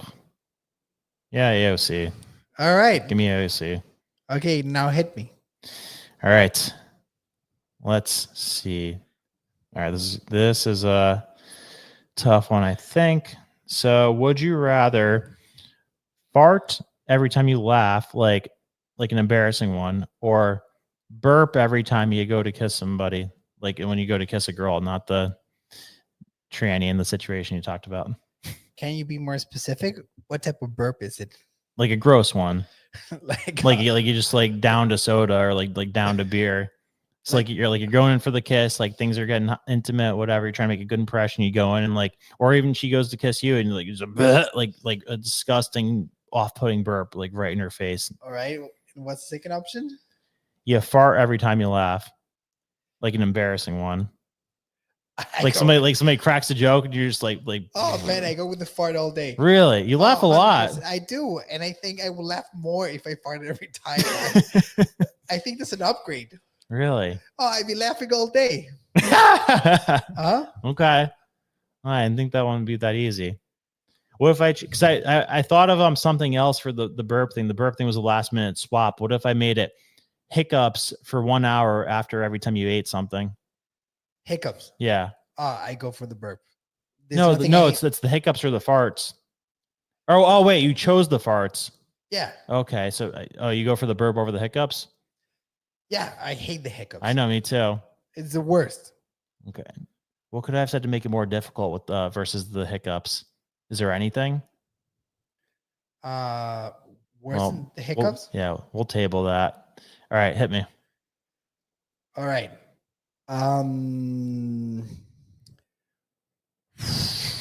Would you rather marry and take care of her until death? All right, they're very close, but take care of her until death and inherit the money. All right, from Nancy Pelosi or Elizabeth Warren? Pelosi. Definitely Pelosi. Yeah, Pelosi's hotter, richer, has a less annoying voice, and closer to death. Closer to that? Yeah. Like check, right? Yeah, she's a fossil, but like she was really hot at one point. I don't think Elizabeth Warren was ever hot. Pelosi, like again, looks like a fossil. Looks like she's probably got less than 10 years left. Elizabeth Warren, I think, is just getting started. I think she's probably got 30 years left. And Pelosi is worth like 300 million. Elizabeth Warren's worth like, I think, 3 million. Yeah, easy. Too easy. Too easy. Yeah, yeah. All right, give me Pelosi. but if you pick Pelosi, you need to you're chased by a naked guy with a hammer every night. How frequently? Every night? Yeah. What do you mean chased? Like her husband. But like what? He's just like loose in the house, or yeah. Before you go to bed, you need to like knock him out. And he just like respawns every night like a video game. So every night it's like this annoying thing where I just have to deal with that. Yeah. I'd still go Pelosi. You still go Pelosi? Yeah. That voice, Elizabeth Warren's voice, like that's one of the worst things on the earth. Like if you had to listen to that voice constantly. Her and that other lady too. What's that lady's name? Gilderbrand or whatever. Like annoying, high-pitched, raspy voice woman. There's few things in the world that are more annoying than that. That like are just like scream at you all the time. Like the way that, like imagine how they speak to their husbands, Warren and Gilderbrand or whatever. Oh, that must be horrible. Yeah, must be like reduced to a freaking pulp. Sheesh. All right. Would you rather it be 4 inches or 20 inches? 4 inches or 20 inches. So it's either like embarrassing or like very inconvenient and like damn near like not even usable. I mean, there's a career there. I know. Well, I was trying to pick the right number for it to be like to where it's not like a good thing, to where it's like an annoyance and a nuisance and like you can't even enjoy it. Oh, I will make a killing with a 20. I will make it. I will open OnlyFans immediately, and just make millions. So is 20 too low to make it inconvenient? Like, what if I want 30? Give me 40. I don't care. Okay. I'm in it for the money. Got it. Yeah. Okay. Just checking. I think some would say the other, but no, I'm with you. Like 20 for the ego. Yeah. Like there's some out there that would appreciate that, I think, and it's not manslaughter if like internal bleeding comes from that. Oh, man, that is getting too graphic. I think you could have made that one better. Okay. What? How? Go 6. All right. Yeah. And everything works as usual. Or go 20, but you get lightheaded and you pass out after 20 minutes. So much blood moves. Yeah. you have 20 minutes. You need to get your stuff done in 20 minutes. If not, you pass out of like blood loss. And what's the number for that one? 20. I think I'd go 6 in that situation, because like 6 isn't that embarrassing. And you miss all the glory. Right. Yeah. Okay. I see what you mean. That was a good twist to it. The thing is, this is about balance, Brandon. I know.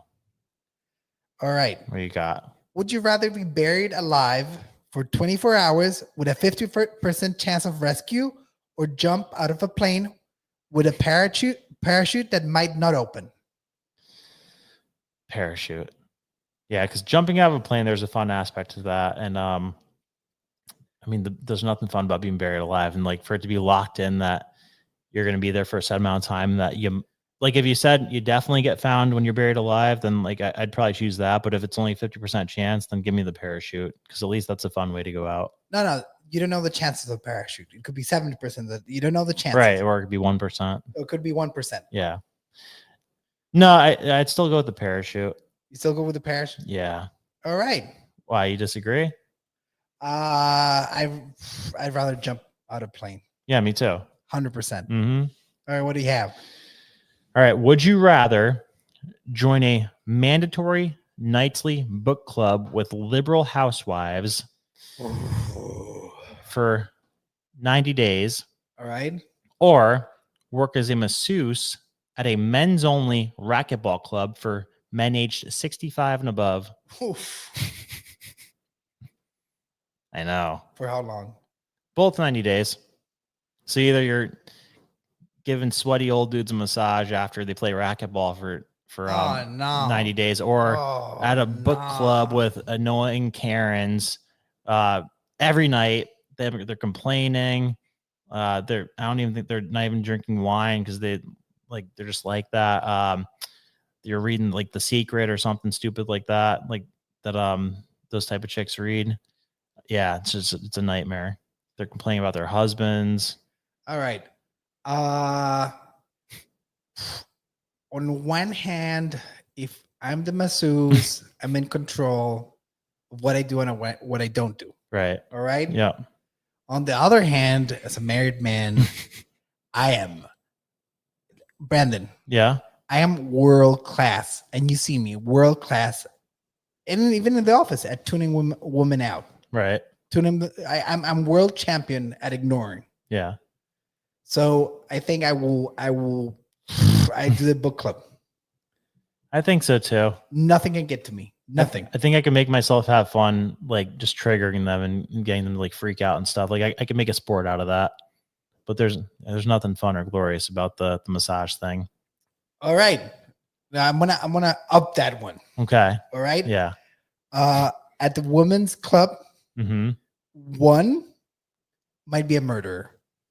Might be a murder. Okay. Yeah. Yeah. So you might be poisoned or stabbed. You might not. 50% chance there's a murder book lady. All right. Yep. And at the masseuse situation, there is one billionaire Ooh. that might give you $1 billion. That just has nobody to give his inheritance to. Yeah, that there's one guy that might give you $1 billion for going above and beyond. All right, then I'll switch it up on that then. All right, Brandon. Yeah, you're saying that like the chance of getting killed on one side and the chance of being a billionaire on the other side. Yeah, definitely. No, but you need to go above and beyond Ooh. for $1 billion. Not like gay stuff, right? Like just like effort you're talking. I don't know. I'm just leaving it out there. I mean, yeah, 90 days. Like, let's take the risk. Let's see where things go. Like, maybe it'll be terrible. Maybe I'll have $1 billion at the end of it. But I mean, the other one, the only guarantee is that either I won't die or I'll die. So yeah, I'll take the one that has the potential to make me better off. Ugh, the rough one. I know. All right. Let's do a positive one. Okay. All right. Never having to sleep again, and Mhm. you're never tired, Yeah.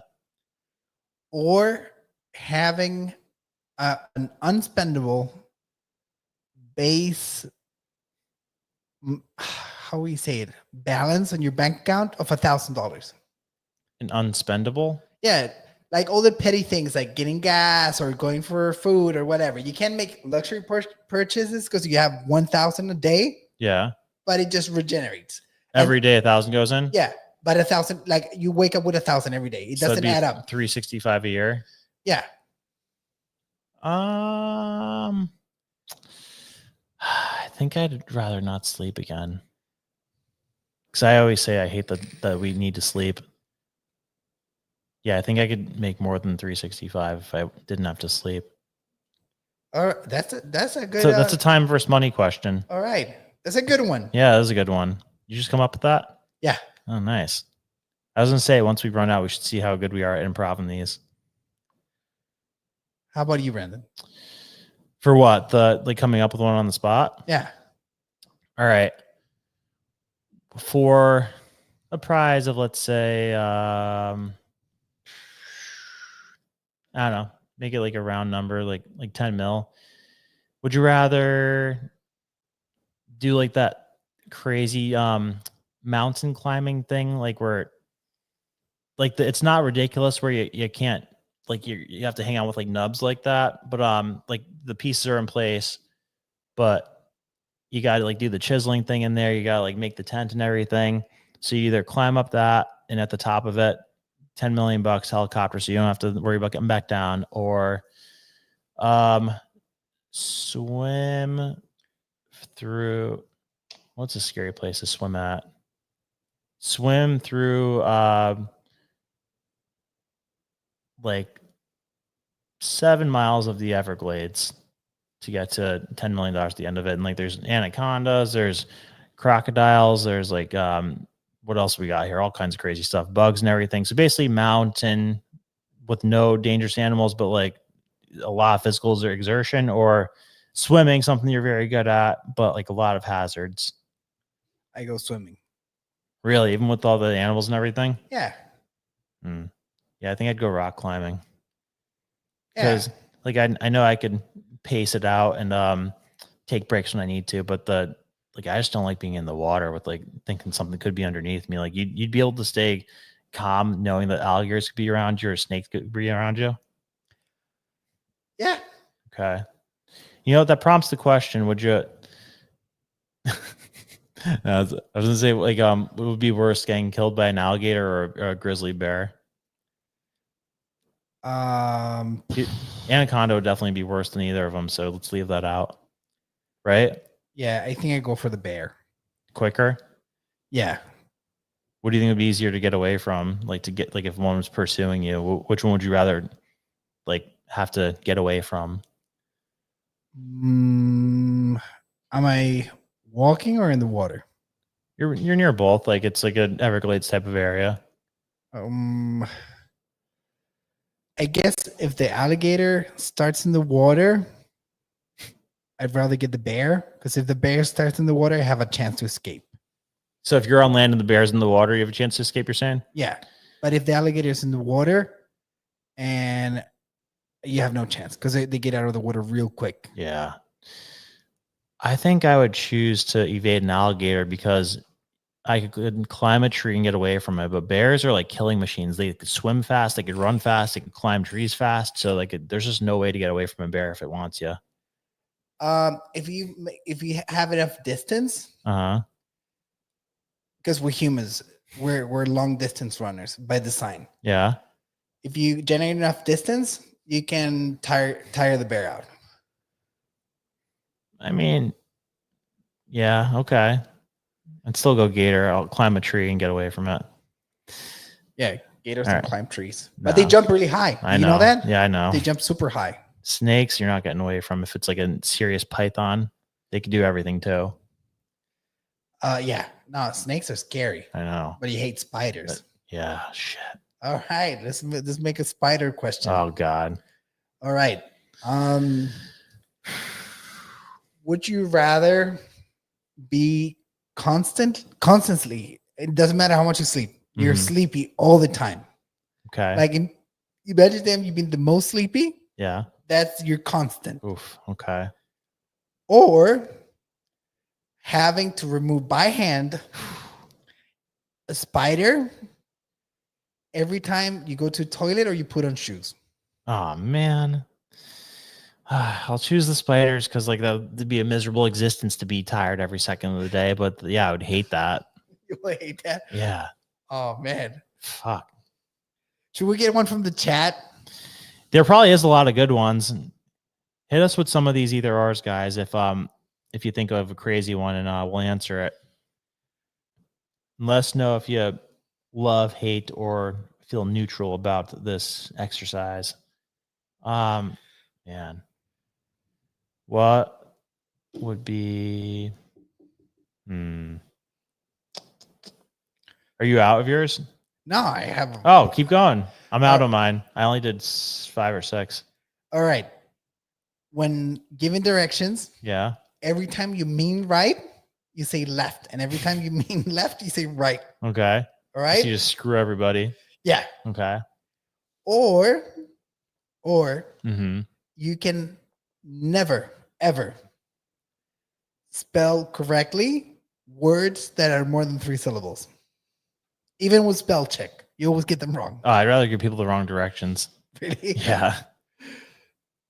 Because they can figure it out. They got GPS. But that'd be a nuisance if you couldn't spell correctly. All right. Yeah, that's easy. Would you like, okay,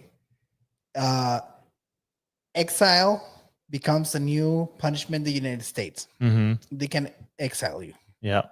Would you rather be exiled to Canada Ooh. or Australia? Australia. Definitely. They're like the same place, except one's hot and one's cold. Literally the exact same country, the way it's ruled. Would you rather be exiled to Yemen Mm-hmm. or Venezuela? Venezuela. I think there's better looking women in Venezuela than Yemen. You ever seen, are there hot Yemen girls? There must be, but they wear veils, so we never know. So it's not as much fun as bikinis in Venezuela. Yeah. And so the little socialism mixed in. Yeah. Yeah, I'd mind my business. Would you rather be exiled to Norway Mm-hmm. or Siberia? Norway. You hate Norway that much? You put it on the same level as Siberia? Oh man, I would love to be exiled to Siberia Why? because I become a Ruski. Yeah, but like there's creepy stuff that happens there. Like, Yeah, but I get down with the Russian people. All right, they got everything right. Beautiful women, Siberian women. They're the most beautiful. what, the Eskimos? No, Siberian women. I don't know what they look like. They're Eskimos. Oh, by the way, here in the chat, Australia has the most massive and dangerous spiders. Oh God. Not in the populated parts though, do they? Oh, yeah, everywhere. Man. You know what? I was speaking of Australia. You heard of Pine Gap? No, Really? no, I never heard of it. The CIA site? No. So Oh yeah, I read about it. yeah, so I found this out in the Epstein book I'm reading that Join the Circles, by the way, I'm a nect. They were about to shut it down because they're probably doing some sick, twisted, creepy shit there. And here I'm gonna pull up a map of it. And one of our rogue CIA agencies, like not the official CIA, but like a rogue intelligence agency, like just overthrew the government of Australia because they were about to shut down the CIA site there. Oh wow, Yeah. that is crazy. Yeah. Would you rather show up everywhere riding a moose? This is good. All right, riding Yeah. a moose. Okay. Everywhere that you go, Yeah. you just arrive in a moose, Okay. or arrive everywhere in Pride edition. Oh, no. A Pride edition Oof. Toyota Prius, Like it's a rainbow? full rainbow Toyota Prius. You arrive everywhere in Oh, give me the camel. You said moose or camel? a moose, Give me the moose. but you have lower range. You know, like you couldn't go across the country. Yeah, well, that's even worse though, because more people see you in it. Give me the moose. Yeah, it's worse to be more mobile because then more people see you with it. Yeah. Yeah, no, that's a good one though. Would you rather drive like a lesbian Subaru or like a rainbow bicycle that like every time you pull up somewhere like it goes ring ring like with the bell?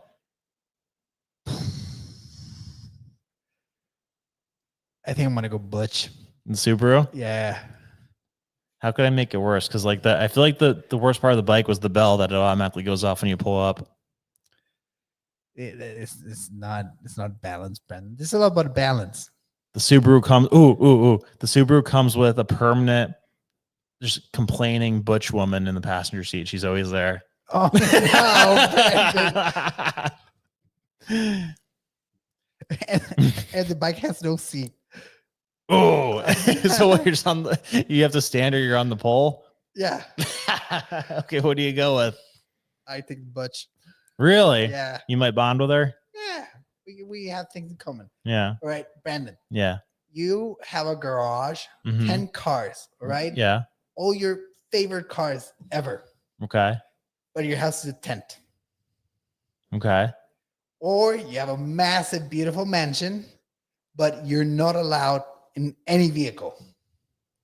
Can I Uber still? No, you need to, if you want to get somewhere, it's walking. Not even a bike. Nothing. No No vehicle, roller skates. no roller skate. But it's a Sheikh Mohammed type of palace. Yeah, give me that all You day. have a subway inside, a library, everything, but everywhere that you need to go Yep. is by walking. Let's do it. Sign me up. Because it's best of both worlds because it forces you to stay in shape. If you want to go somewhere cool, you have to just like run there. so I'll be shredded and have a palace. So yeah, I'll do that. Or you take the cars? I thought about it. Uh-huh. One of the cars will be an RV. Not as cool as a palace. I don't know. Jury's out. I love RVs. They're Yeah, great. RVs are cool. I want to rent a sick one to do a cross-country trip in the future. Do you have another one? Okay, let's go with would you rather be dropped in the middle of Australia? Here, I'll show you the precise pinpoint. I actually have a good twist for this one. So this creepy place right here, the CIA facility, just in the middle of nowhere, right? See it? And to show you like how secluded it is, look at population density. So the the green and blue is where people are. The yellows where there's barely people, and then the red and orange is where there's no people. So there's like absolutely nothing here. And then just like the little CIA base in the middle, like as middle of nowhere as you could possibly be. So you get dropped like right around in that area. You gotta find your way to civilization. Wait for the twist. All right. Or dropped in the middle of nowhere in Canada, like equivalent situation, like far away from population. Okay. In Australia, your traveling partner is somebody with a really, really thick Australian accent, like a woman with a really thick Australian accent. That's kind of hot. Yeah, but you can't do anything with her. Oh man. You just have to listen to her directions because she's the lead in getting back to civilization. So you have to really listen to her talk, and she's like the decision maker for which way you go. All right, option 2. Canada, somebody with a really thick French accent, like also a girl that you can't do anything with. I'm going to Australia. Really? I can't stand the French. Brandon, you know me and the French, we don't get along. I'm sorry. Okay. All right, I have one from the chat. Let's hear it. Oh, this one's pretty heavy. Who sent it? Mrs. D. Oh, Miss D, savage. Let's hear it. Would you rather give birth out of your exit hole Yikes. or ride a bike with no seat daily?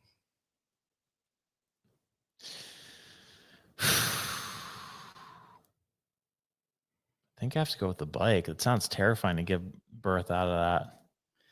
Right? I mean, the miracle of birth, Brandon. I know, I respect it. And I don't feel like what I have is designed for that, so I wouldn't want to find out. So yeah, like, give me the bike. I'll build a callus or something. I'm sure it'll get easier over time. All right, another one. Or I'll stand. Another one from the chat, Brandon. Would you rather be abducted by aliens Mhm. and probed, Oof. or become Bigfoot's girlfriend? Oh man, why does it have to be gay? I don't know. But I think it's a good one. They're both automatic. Am I at least unconscious for the probing? What do you prefer? Well, yeah, obviously. Okay, you either get to be unconscious and have everything taped, and you have to watch it, or Oof. conscious and just live it one time. Just one time? Yeah. All right. I'd rather do the one-time probe than to be Bigfoot's permanent girlfriend. That All sounds right. terrible. What about you? You answer that one. Which one? The Bigfoot one. I can't read. Bigfoot's girlfriend or abducted by aliens and probed? You already Jeez. answered the tranny. You said you'd make out with a tranny, so you can answer this one. I think I go for the probing. Yeah. No, that's the obvious choice. Yeah. How could you say you'd be Bigfoot's girlfriend? That's like worse than being in jail. Like you basically are in jail and then like just get ravaged by Bigfoot every day. Yeah. Yeah. What else we got? All right. Would you rather have live in a haunted house Mm-hmm. with all the ghosts of your past mistakes? What do past mistakes entail? Like everything fucked up and that you regret or bad that happened to you. yeah. So a ghost will come and whisper in your ear all the time. If I was like, that happens every day. Yeah. Okay. Or what? Or what? You wake up in a forest. You go to Mhm. bed in your bed. Yeah. You wake up in a forest every morning, and you need to go back to civilizations. Maybe it's a 1 mile walk, Let's do that. and you don't know what happened. Yeah, let's do that. Let's do the forest. That feels less permanent. Oh, I have a good Every one. day. I have a good one. This is like a Black Mirror throwback. You ever see Black Mirror? Yes, season 1. Okay, so there's this episode where this guy, he's part of a test experiment where he gets like a chip implanted in his head, and it like kind of scans his brain and tries to scare the shit out of him. Basically, like it like reads his brain for all of his deepest, darkest fears, and like does like the virtual reality of like what he's scared of, basically, whether it's like past experiences or like spiders, snakes, whatever. Like he's just visualizing all the stuff around him constantly, and like it seems torturous. So that, or this other punishment they do in there, where when you're in jail in Black Mirror, they could do this thing to you where they like wind the clock of your reality to make it feel like it's 10,000 years, but it's only been 10 minutes. So would you rather do a sentence of 10 minutes that feels like it's 100 years, or have like the scare chip in your head for, I don't know, what's a fair amount of time? Say 90 days. I go with the 10,000 years. The 10 minutes, it feels like 10,000 years. Yeah. You probably end up going crazy afterwards, but I feel you. And I think you will go crazy with their option as well. Oh yeah, you probably end up whacking yourself because of like how crazy the thing gets. Yeah. All right. You're a janitor. What would you rather, clean up after a Diddy freak off party? Oh man. Or clean up the Epstein jet? I feel like definitely the Epstein jet. I don't think they got too crazy on the jet. And like I think all the crazy stuff happened at the island. All right, clean up the Epstein Island or clean up the Diddy freak off party? Probably the Diddy party, because it's like, you know, within a reason what's there. Epstein, like I don't even know if you know what you're gonna find. But maybe I would do the Epstein Island, because then I get to investigate and like find out what's there, because we have no idea what's there. So it'd almost be like an investigative thing. Yeah, let's go Epstein. Yikes. What? I think I go for the Diddy party Why? because I don't want to know. I don't want to know. You're not curious? No, I mean, I'm curious. Remember that picture of Bill Clinton in a dress? Yeah, I'm curious, but I'm not that curious. Yeah, I'm curious about everything. And then I would probably get murderous very quick. Get murdered? Get murderous. Oh. Get in the mood for murder. Mm. Like if I see something weird going on, it's a wrap. Yeah. It's a wrap. Oh, I got one. Would you rather have lived during the American Revolution or what's the other good one? The Spanish Inquisition? Spanish Inquisition of the day. Not even close. Really? 100%. Why? Because nobody expects a Spanish Inquisition. You think people expected the American Revolution? It's a reference to Monty Python. Oh, got it. People in the chat will get it. All right, one from the chat. What we got? Would you rather be a werewolf or a vampire? Vampire would be cool because you get to live forever. And there's that movie, what's it called? The Lost Boys. Sleep all day, party all night, live forever. It's cool to be a vampire. That's what it says on the cover of the movie. So yeah, I think it'd be pretty sweet. Let's ask Peter Thiel how it is. Being a werewolf would suck though, because it's unexpected, and like who's banging a werewolf when they're a werewolf, you know? But like vampires do very well with that. Yeah, but look at Twilight. But man, going on a werewolf rampage. But you can't control it, or you don't know what's going on when it's happening. But still, going on a werewolf rampage. I'm pretty sure vampires are as strong as werewolves. No, werewolves are stronger, physically stronger. They can destroy a whole village. In what world are you talking about? Twilight? Not Twilight. How many times have you been forced to watch Twilight? Never. Okay. I sent my wife is just a big Twilight fan, and a big Harry Potter fan. I can proudly say I never watched either of them. Good for you. I know. Ooh, that begs the question. Yeah. Would you rather have to watch all the Harry Potters like one after the other, or it's not equal question to say, were there 3 or 4 Twilights?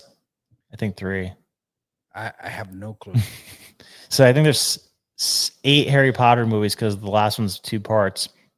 So watch all those back to back to back to back to back, or have to listen to Twilight on Audible, the 3 books.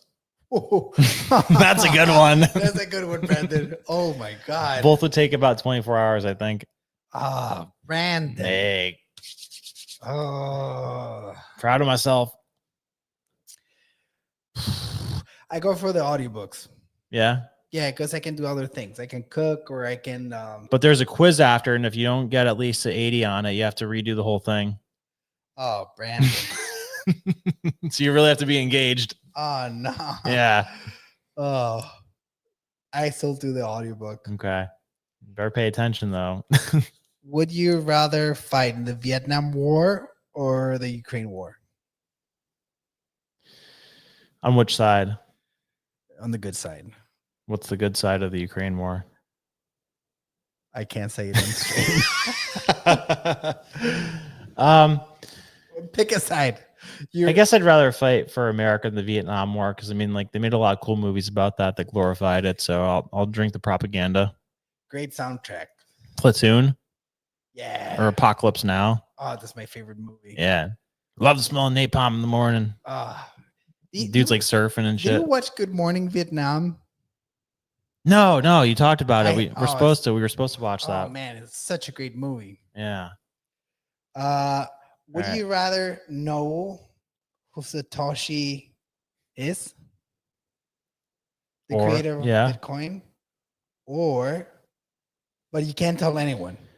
Or know the shooter with no context, just the name. Yep. Of JFK. So you don't get to know why they did it or who told them to do it? No, you just I feel like the name adds nothing if you don't know the why. you can do your own research afterwards. Same with Satoshi. Well, you know the name. What else do you need to know? But you don't even know it's a real person. It will tell you. It's a real person, not a real person. If it's a real person, you get the name. So basically learn how Bitcoin was created or learn who killed JFK. Yeah. I think I know. I have less conviction in what happened with Bitcoin. So I'd rather know about that, because I have no idea what the hell Bitcoin is. Like, Bitcoin could have been created by the CIA. It could have been like, yeah, anything's possible. It could have been an actual dude that used the fake alias Satoshi. Could have come from the future. Who knows? All right. But it happened right after the financial crisis. All right. Would you rather? You have to have 3 huge burritos. Okay. Before I like burritos. All right. 3 huge burritos, like massive, the size of your head. Okay. Before getting on a 10-hour flight. Oof. Damn. Okay. All right. Yeah. Or having the spiciest Thai curry. Mhm. And getting in a 10-hour flight. Let's go Thai curry. You go Thai curry? Yeah. It's not like a lot of it, right? It's just like a one serving. It's one serving, but it will melt your insides. Like, one of them is gonna be like a lot of getting up on your seat, and the other one is gonna be one painful one. Very painful. Yeah, let's get it over with. Rip off the Band-Aid. All right. Yeah. Would you rather, this from the chat, would you rather have a 95-year-old Uber driver with dementia or a 7-foot-tall transgender Lyft driver? Give me the old person. All right. Yeah. Yeah, I'd be scared of the 7-foot dude. What else did they have? What else was wrong with them? No, it's just trans. Oh, I guess that's fine. Like, if I'm trying to get somewhere, like if I'm late to work and need to take an Uber, like, give me the mentally capable person. As long as they're like not even throwing some stuff in where I have to like date them or do something with them. Yeah. I got nothing wrong with like a weird Uber driver if they're just gonna get me from point A to point B. But the dimension might be inconvenient. Yeah, you might go where the road takes you. Yeah. Like, hey, Biden, we've been going in a circle. All right. I think I'm out. Well, we've gone for 2 hours, so I was gonna say we could wrap this up. Let's do a poll question quick. Was this fun or stupid? Or I could just do was this fun? Yes or no. I thought it was fun. I mean, I always like doing those. Was that? What do you think of the best one was? All of the ones I did. No, I think my second one was the best. Yeah, your second one was it got me fucked up. Threw you off your game. Yeah, I that was a tough choice. know. Was that fun? Let's Yes. see if I can pull something from the barrel when we vote. Well, once you start thinking in like a certain direction, it's you could think like of 7 real quick.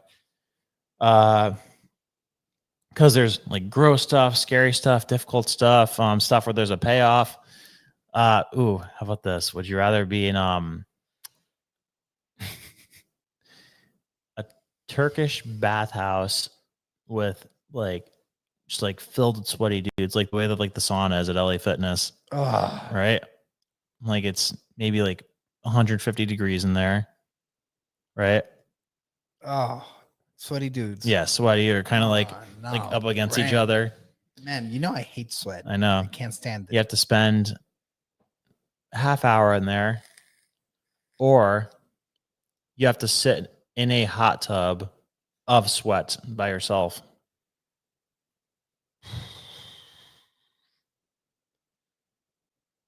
Bathtub of sweat Yeah. By yourself. by myself. Doesn't even have to be hot. It could be any temperature you want, but it's sweat. Man. That's a good one. Sheesh. I know. All right. This is a weird one. I will take a cold plunge. Yeah, cold sweat seems less gross than warm sweat. I will ice it and take a cold plunge in cold sweat. Okay.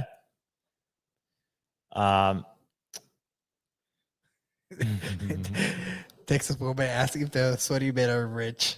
That changes everything. Yes, they could be rich, but none of them are in shape. How out of shape? Like they're aspiring to get a dad bod. Oh, they're not even dad bod. Nope. Oh no, man. dad bod's like ambitious. Oof. Yeah, I think I take a sweat cold plunge. Sweaty cold plunge. Yeah. And what if it couldn't be cold? Oh. What if it couldn't be cold? I go with the rich fat men sweating. But am I like rubbing against them? Not like constantly, but like you're like it's so stuffed that like when one goes to get out, they like brush against you quick. Am I wearing clothes? Towel. Ooh. Everybody just got a towel. Brandon. I know. I take the pool. Okay. Let's see. All right, I got a good one. What? I got a good one. All right. Every time you go to ChatGPT, there is a 30% chance that whatever you get is bullshit. Whatever I get's bullshit? Yeah. Okay. Nah, 50% chance that whatever you get is bullshit. Okay. All right. Yeah. And if you ask again, it will repeat the same bullshit. It won't correct itself. Okay. All right. Yeah. Or or both like the only people that reply to your social media posts every time Yeah. uh-huh is your immediate family. Like your whole chat, your whole comments, everything, it's just your immediate That family. was how we started out for the first couple of weeks. All right. But you didn't get chats or comments from anyone else. Yeah, give me the ChatGPT problem. The ChatGPT problem. Yeah. All right. Yeah. All right. So I got one. So for the rest of your life, all of your inner thoughts are out loud. Oh. All right. Be deadly for bad. you. Yeah. That's really bad. Or retroactively, all your search history and keystrokes become public in a nice, neat, organized manifesto. Anybody could access it. Oh man. Well, you know what? What? It doesn't matter. We're murdered. You'll be murdered? Yeah. It will take a month. Let's just like take that out of the equation, make it more of like a reputational thing. Like, which one do you feel like would be more damaging to your reputation? The thing is, they're tightly connected. I know. But I feel like the things you say in your head, like have to be more crazy than the things you actually type in. So there's got to be a little bit more restraint on things that you let out. You'll be surprised. All right, I go for the searches. Let the searches public? Yeah. Okay. Yeah, I can see that. Because, yeah, inner thoughts are the... Ooh, all right. So for your inner thoughts, would you rather everything you've thought of before become public in like a nice manifesto book, or like for the rest of your life, like everything that like you think is said out loud? Like, so you can control what people know that you're thinking going forward, but you don't have privacy for it, obviously, and you can't like really think what you think. Or retroactively, everything that you have thought of at one point is public. sheesh. No, I think I will be going forward. I'd be more careful. Yeah. No, I will start a life of like yoga and meditation to cleanse all my thoughts, Yeah. Of prayer. So there's no coming back from the past. All right. Option A. Mm-hmm. From now on, every beach that you visit is a nudist beach. Nice. Just for you. Okay. Just for you. Yep. So if friends at the office go like, hey, let's go to the beach. I have to be naked. You have to be naked. Okay. So every beach is a nudist beach. All right. Or what else? Let me see what would balance it out. Or man, that's a tough one. Or every time you jump in a body of water, there's a red cloud around you. From what? People think it's just chemicals reacting to your pee. Okay. So that, or you have to get naked every time you go to the beach? Yeah. I'll get naked. Screw it. Screw it. Yeah. You'll never go to the beach. Only with girls. Only with girls. Yeah. Like, listen, there's this deal I made. Like, it's No. I not have a being better one. I weird. have a better one. Every time you go to the beach, you have to be naked. Or every time you go to the beach, everyone's naked except you, and it's just people over 65. Well, that's no fun. Uh-huh. Yeah, I'll do the cloud over that. No. Cloud is out of the Oh, equation. so what's the two options now? Every time you go to the beach, you're the nudist. Yeah. Or every time you go to the beach is nudist, and everyone's over 65. I'll still be naked. There's no upside to the 65 thing. I don't know. No, like, what's the best case scenario for that? Like, if I have to be naked, maybe somebody's impressed and like it works out in my favor. But if I just go to a beach with I'm clothed and there's a bunch of naked 65-year-olds, and like, what's the upside with that? No, you can bring your friends over. And what, like, expose them to that too? But they're not naked. Yeah, what's the upside? No. But you just ruin a beach day. Every time they invite you to a beach and they know you're gonna show up, Yeah, like, just a bunch of like just morphs into the. just 65-year-old ladies who just run in. That sounds terrible. I don't want to see that. But yes, I'll take the me naked situation. Oh man, What? I don't know. I just like there's nothing positive about the old people one, but like not that like there's definitely gonna be positives about me being naked there, but like there is like an off chance that like that leads to something. I don't know. You're too hopeful. You are Power too of positive thinking. All right. So how about this? Either your wife like snores ridiculously, like to the point where like you're constantly getting woken up by your light sleeper in the situation, or just like every time you're with friends, like she oh, you know what? We could use the thing I used on you before.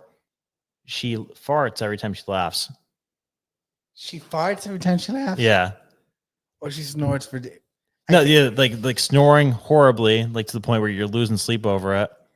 Or I take the farts. really, Yeah, I think they're hilarious. really, even like you're just like, hanging out with like new people, like you get invited to your boss's house for a nice party and like first impression, and just like nice to meet you, like haha. I will, before I get off the car, we'll tell her horrible things and we'll sad things.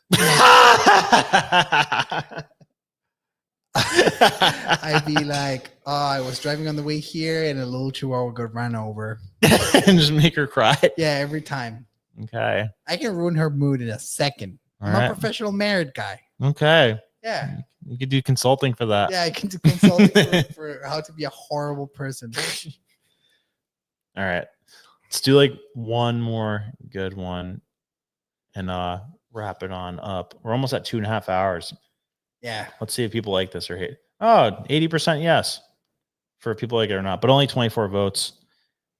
We have 116 likes with 124 watching. That's pretty good. All right. Do you have a good one? I'm loading up a good one. I will in like 30 seconds. Let me upload it as well. Answer the poll if you guys want to let us know if this is stupid or fun. But I love doing this. We would like do it at the office, like just like out of instinct. Like, you know, for such a long time, like we would just like mindlessly do this, and then people end up thinking it's funny. Yeah. It's like pure sport, though.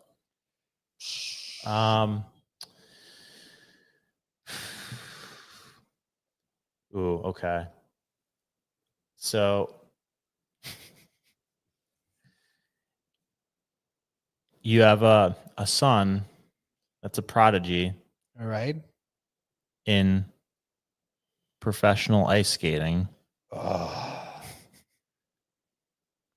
Or a daughter who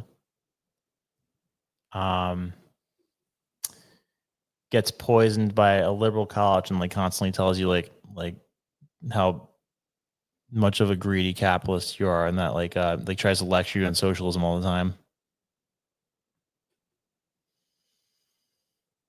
I take the daughter. Really? Wow, you hate ice skating that much? I can't stand ice skating. I can't. Really? Yeah, like the girl that is poisoned by her college is that's you know, this part of the times that we live in. Yeah. But having an ice skating son, he's dead to me. I didn't see he's gay or anything. No, if he's not gay, it's even worse. Ooh, okay. So what about what's like on the same level as ice skating? What about just like dancing, like the real, or your son's a professional cheerleader or a professional ice skater? He's dead to me. Which one though? What's worse? Yeah. I think cheer is worse. Yeah, because then he's like vocal about it too, and he could like bust it out at any point in time. Yeah. At least for the ice skating, you can only shame me inside an ice rink. With the cheer thing, he can embarrass me everywhere.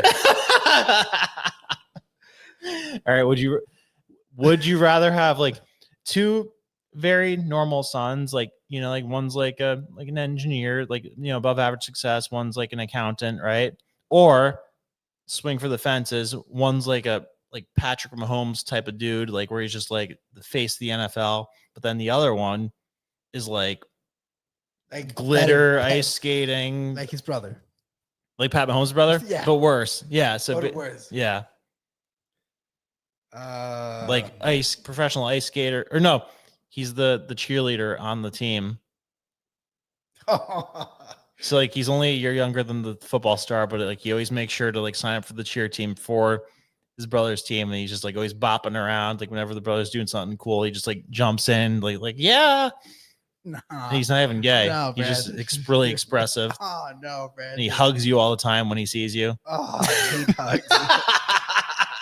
People hug too much. Like I forgot how much people like hugging. Vinny, I spent most of the day with him today. He hugged everyone. Well, he's been away for a bit. I know, but he hugged everyone. Yeah.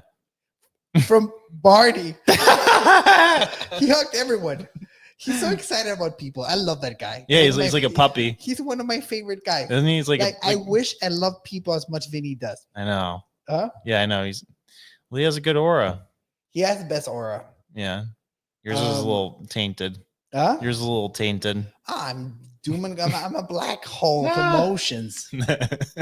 But people love it. That's what it is. Yeah. You know? Yeah. You gotta have the yin and yang. Right. All right. So back to it. Back to it. Two very successful, normal kids, like not superstars, but they're doing well in life. They got together, or like Patrick Mahomes type of child, and like the most flamboyant cheerleader son ever. That's always right there by his side. They come as a pair. Ah, Brandon, oh my God. But the thing is that I don't think, aside from being like a Delta Force guy or the president of the United States, having a son that is an NFL All-Star, like I don't think anything Quarterback. I don't think anything would make me happier and prouder. Right. Yeah, exactly. I just Does it balance out the shame? Yeah, I think it does balance it out. I just ignore the other kid. Right. Yeah, you could tune him out. Yeah, but being the dad Yeah. of like a quarterback in the NFL, like an all-star quarterback in the NFL. So cool. Oh, imagine that. Yeah. Imagine that. That'd be great. Yeah, like you're like, I produced that. And Yeah. then it's like, and that. Brandon.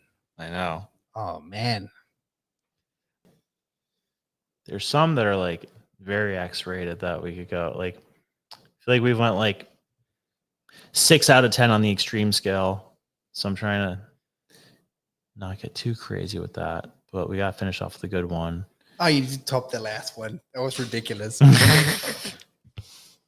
right.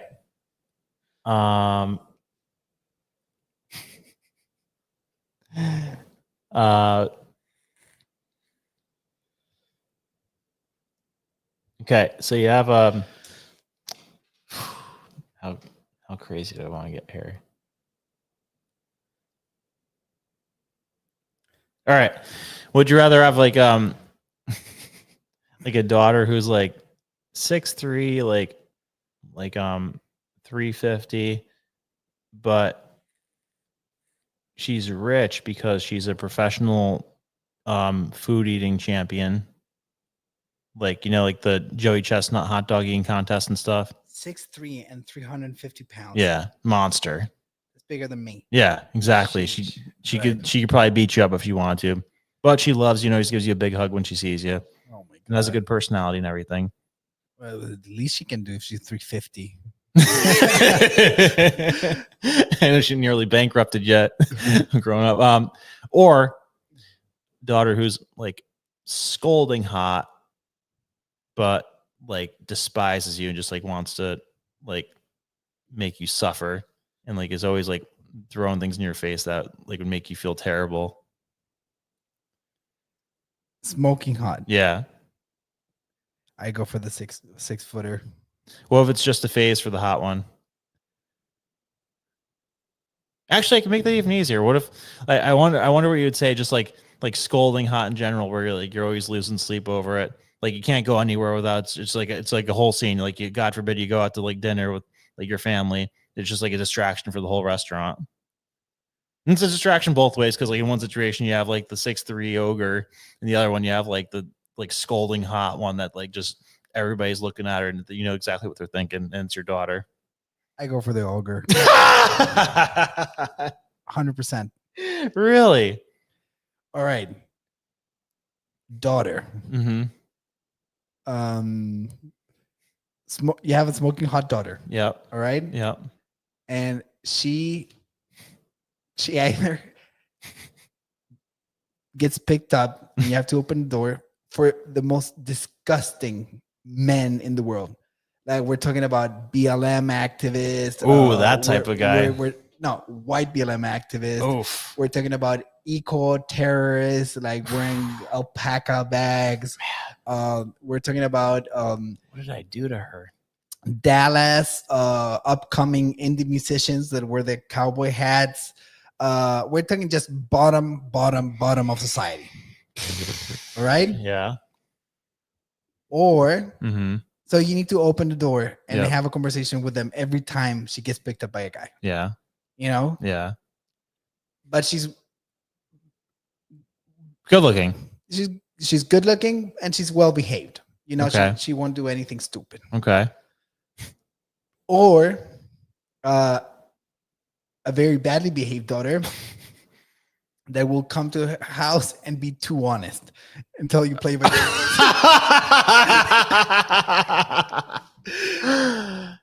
And what kind of guys is she dating? Like, You is don't it the same- know.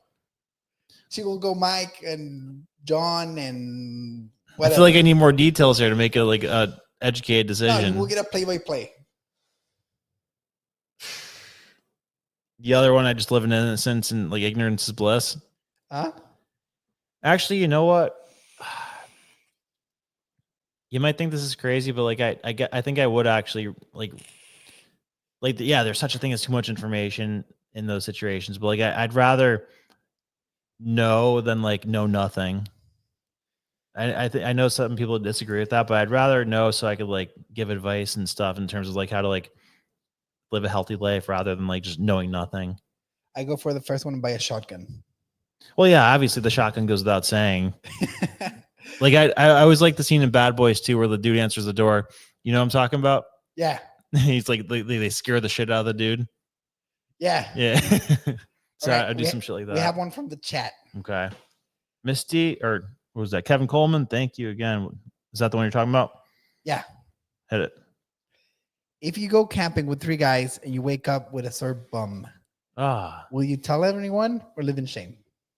If you tell, will you ask them what happened and get the rumor out, or will you just keep it to yourself? And what's like noticeably sore, like you're like something went wrong. No, you have a sore butt. I know. It's like sore to the point where it's like, all right, something definitely wrong happened. Yeah. Yeah, no, I'd be like what the fuck? Like, But if you ask them, the rumor gets out forever. Because the other one knows about it, like the one that didn't do it. Yeah. And they will spread it. Ooh. Or live and die with that info. So it's a guarantee that it doesn't get out if you bring If it you up. keep it quiet, it will never get out. Guess But you will never know. I guess I'd probably keep it quiet 'cause since it already happened. Like, what's the advantage in calling it out if they're just gonna tell everybody? And then I'd go to jail for what I'd do once I found out about it. So, like, not a lot of upside in that. Yeah, that's pretty It's wise. a rational It's answer. rational. All right. Did you watch 41st Date? 51st Dates. Yeah, That's love a that movie. 51st Love Date. that. All right. 51st Date situation. Mm-hmm. Or was it a movie that the guy sees bigger women, he sees them hot? Oh, Shallow Hal. Yeah. Shallow Hal. Yeah. All right. You need to pick one of those 2 universes. Ooh, that's a good one. Did you come up with that? Yeah. Wow, good for you. All right. Let's see. So either I see women for their true personality, like their true personality and all that is what they look like, or every day I have to relearn my whole life. I'll go with Shallow Hal. You go Shallow Hal? Yeah, because the situation isn't that just fat girls look like they're hot. It's that like he see like their inside like heart or spirit or whatever is like reflective on the outside. So you could still see a hot girl that looks hot. You know, and then it'd probably work to your advantage too, because like ones that could be hot that like are poisonous on the inside would look ugly. So I think that could actually be a superpower if used right. You know, I still be your friend and I want to make fun of you every day. Well, I Whenever would you rely become- on you to verify things and be like, hey, she looks hot. Like, what does she actually look like? I will come in screaming like 400 pounds. It's like, yeah, it's just like a 400-pound chick leaves, and like I'm just like all proud and like, see Yeah. that, and you're like, huh? Oh man. I go with 51st date. Oh, it seems miserable. Oh no, it's good. Okay, first of all, I can reinvent myself every time. You know who has the worst in that movie is the dad and the brother who have to like play along with it every day. I would never play along with that shit. I would just shock the hell out of her every day. Oh man. Would you play along with that every day? No, you wouldn't. You would No, I never. wouldn't. No, you'd get pleasure out of like shocking her into like telling her what happened. Yeah. I wouldn't get tired of it. You'd be like, I can't wait until she's 20 years older and she like wakes up and sees how old she looks. Oh man. What other hellish universes there is? Ooh, Liar Liar. Remember with Jim Carrey? All right. That's a good one. Liar Liar. Matched up against Liar what? matched up against Groundhog Day. I've never seen Groundhog Day. Basically, he wakes up the same day forever. Oof. So everything that happens that day, it goes exactly the same every day. Does like let's say he does something on the day, does it wake up a clean slate the next day? Yeah, it resets. It's every kind of day. fun. I won't spoil the movie. It's kind of fun. Because you could just like it's just an adventure every day. You could like he could go anywhere, I'm assuming, right? Yeah, and it resets the next day. Yeah, let's do that. Liar Liar, there's not a whole lot of upside to that. You watch The Invention of Lying? No, Great movie. really. Yeah. Ricky Gervais. Mm-hmm. Basically, it's a world. It's the opposite of Liar Liar. Like no lies weren't invented, and he's the first guy to tell a lie. Ooh, that's interesting. It's very interesting. No, Those movies are not being made anymore, Brandon. no creativity. They're such small things that make such an interesting, Yeah, plot world. line. Yeah. That one's a good one. What other Truman Show? Oh, I have to watch that. I have to watch. You never Truman. watched it? No. Oh man, I you're have gonna to. get I wish I was you because it's a good one. Great movie. I might rewatch it like tonight. Actually, I have a lot to do tonight, but I might rewatch it while I do work tonight. Rewatch it. No, watch it while I do work Watch it. tonight. All right. But we've been going 2 hours and 40 minutes. So that's how much fun we've been having. I think we started this exercise at like an hour and 10 minutes. Yeah, and we went hard. Yeah. Let's see. What's the final poll at?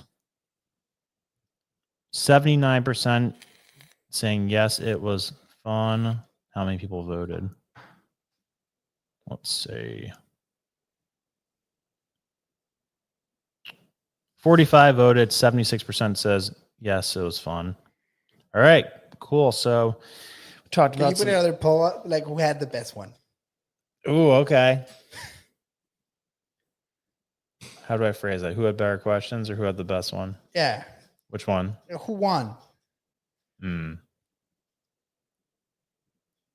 This is interesting. Come on. Who won? Brandon or Humberto? Or who had the most effed up one? I'll say who's better at the game. Like the whole point of the game is to make it as effed up as possible, but balanced. Yeah, to where the person like doesn't even want to answer because of how bad it is. Yeah. Come on. Why is the pull button not working right now?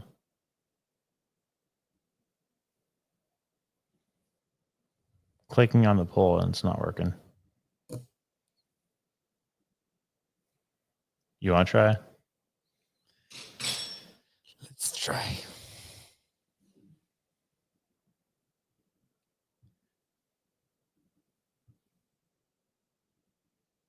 All right. Oh, here we go. You got it? You want to do Yeah, it? got it. Okay.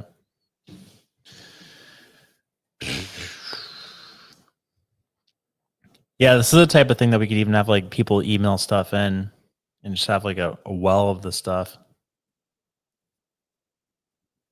And guys, like I said before, we got Steve P, we got Alan Satoshi Greenspan in the Circles group. So if you've not joined that yet, jump on over to Connect and join the Forbidden Book Society Circle. Every single night, I give a rundown of the chapter that we're on and the summary. We're going to tear through like 2 or 3 books per month. That's for people who don't have the time to read complicated but super interesting books. Right now, we're doing the One Nation Under Blackmail about Epstein. All right, Brandon, you're winning. By how much? 40%. So what's the score? 40 Brandon, 20 Humberto, 40% I'm a Fed. Why'd you throw him the Fed in there? That's going to distort it. What? I want to see how many Feds are watching this. I feel like I would have smoked you if it was just me versus you. What? I feel like I would have smoked you if it was just me versus you. You're still smoking me. Let's see. See, Brandon, you have to watch Groundhog Day. It's a classic. Is it more urgent than I Will Texas Woman, especially because you said it? Is it more urgent than Truman Show? What should I watch first? I think they're both. Man, the thing is that the Truman Show is heavier. It seems like it. I hear a lot of people say it's a really important movie. It's a very important movie. I like Groundhog Day better. Mm-hmm. But I think Truman Show is more important. All right, I might watch Truman Show tonight. Well, my mouse is all weird right now. And you gotta watch both. And Good Morning Vietnam. Yeah. People say Truman is more pressing. They might be right. Yeah, it seems like it. Like I definitely know the plot line of it. All right, so I just put Manect in there, and if you guys like to read books about crazy stuff like Epstein and don't have time to jump in the Forbidden Book Society and ask Steve P and Alan Greenspan if you should join it. It's very good. I endorse it. And yeah, once we get it to 25 subscribers there, Brandon is gonna take me to get chicken wings. And if we get to 100, I will go back to doing 5 streams per week because right now I need to focus on short videos because those have been bringing in the views, and views went down when I started doing a stream every night, but I dearly love doing it. So yeah, we have fun doing this. I know. Come on, let's get to 100. Help me get back to the situation where I could do this every single night, where I could justify it. Because otherwise, I just have to make freaking shorts all day. Which I love making some shorts, but just I don't like making shorts more than doing this. Obviously. Yeah, we should watch Truman and do a little review. Let's do it. It's wow. The poll is at 33. That's ridiculous. That is useless. Guys, I'm feeling a lack of loyalty here. Well, it's okay. I've been away a bit. That's what happens, I guess. They're saying we should do Monday and Thursday shows. Yeah, I heard that. All right, let's do that. I'll do Monday and Thursday. I will do Monday and Friday. You would do or will do? I would do. If you're me or if you were to take part in them? No, I will take part in it if the crowd wants me back. But I think Monday is a perfect day because definitely Monday. The PVD podcast, it's Tuesday and Thursday, so whatever it is from the weekend, you cover on Monday. Yeah, and then whatever they left out on Thursday, you cover on Friday. Yeah, I forget why Steve P said I should do Thursday. He gave a compelling reason. Let me see why.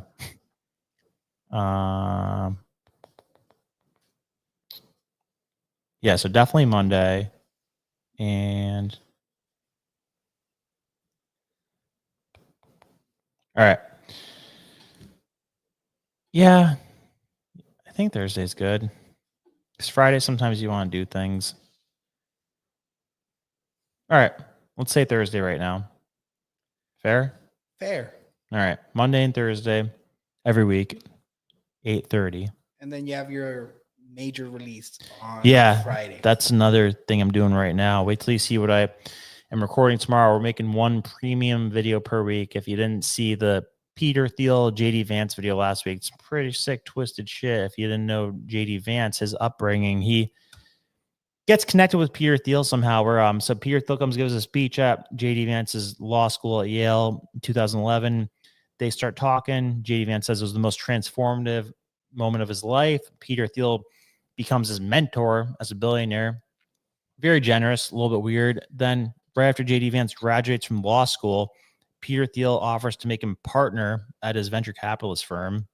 Then 3 years after that, he gives him the startup money to start his own venture capitalist firm. And don't get me started on what Peter Thiel's doing with Palantir. Go watch the video. Go watch the video. I was wrapping it up.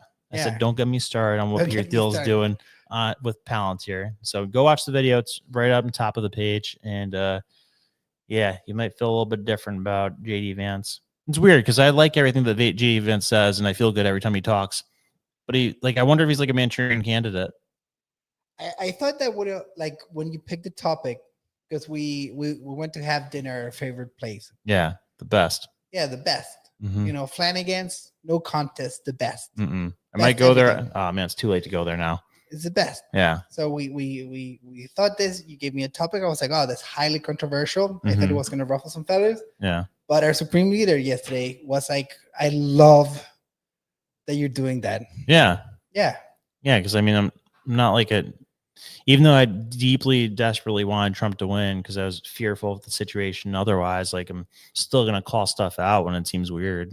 Like I'd be a useless voice if, like, I think anybody who just blindly supports one side's a useless voice. Yeah, you can't. Like, not everything is good. Yeah. Even I do things that are mid. I don't do bad things, but I do mid things. You know. Yeah. Yeah. Respect. Thank you. Well, everybody who's watching, thank you for joining us. Sorry that's been a while. I missed you guys. I'm glad we got to do it tonight. And we will see you on Thursday. Much love. Until next time, sign up for the Forbidden Book Society on Circles on my neck, pinned in this comment section. Much love. Till next time. Goodbye.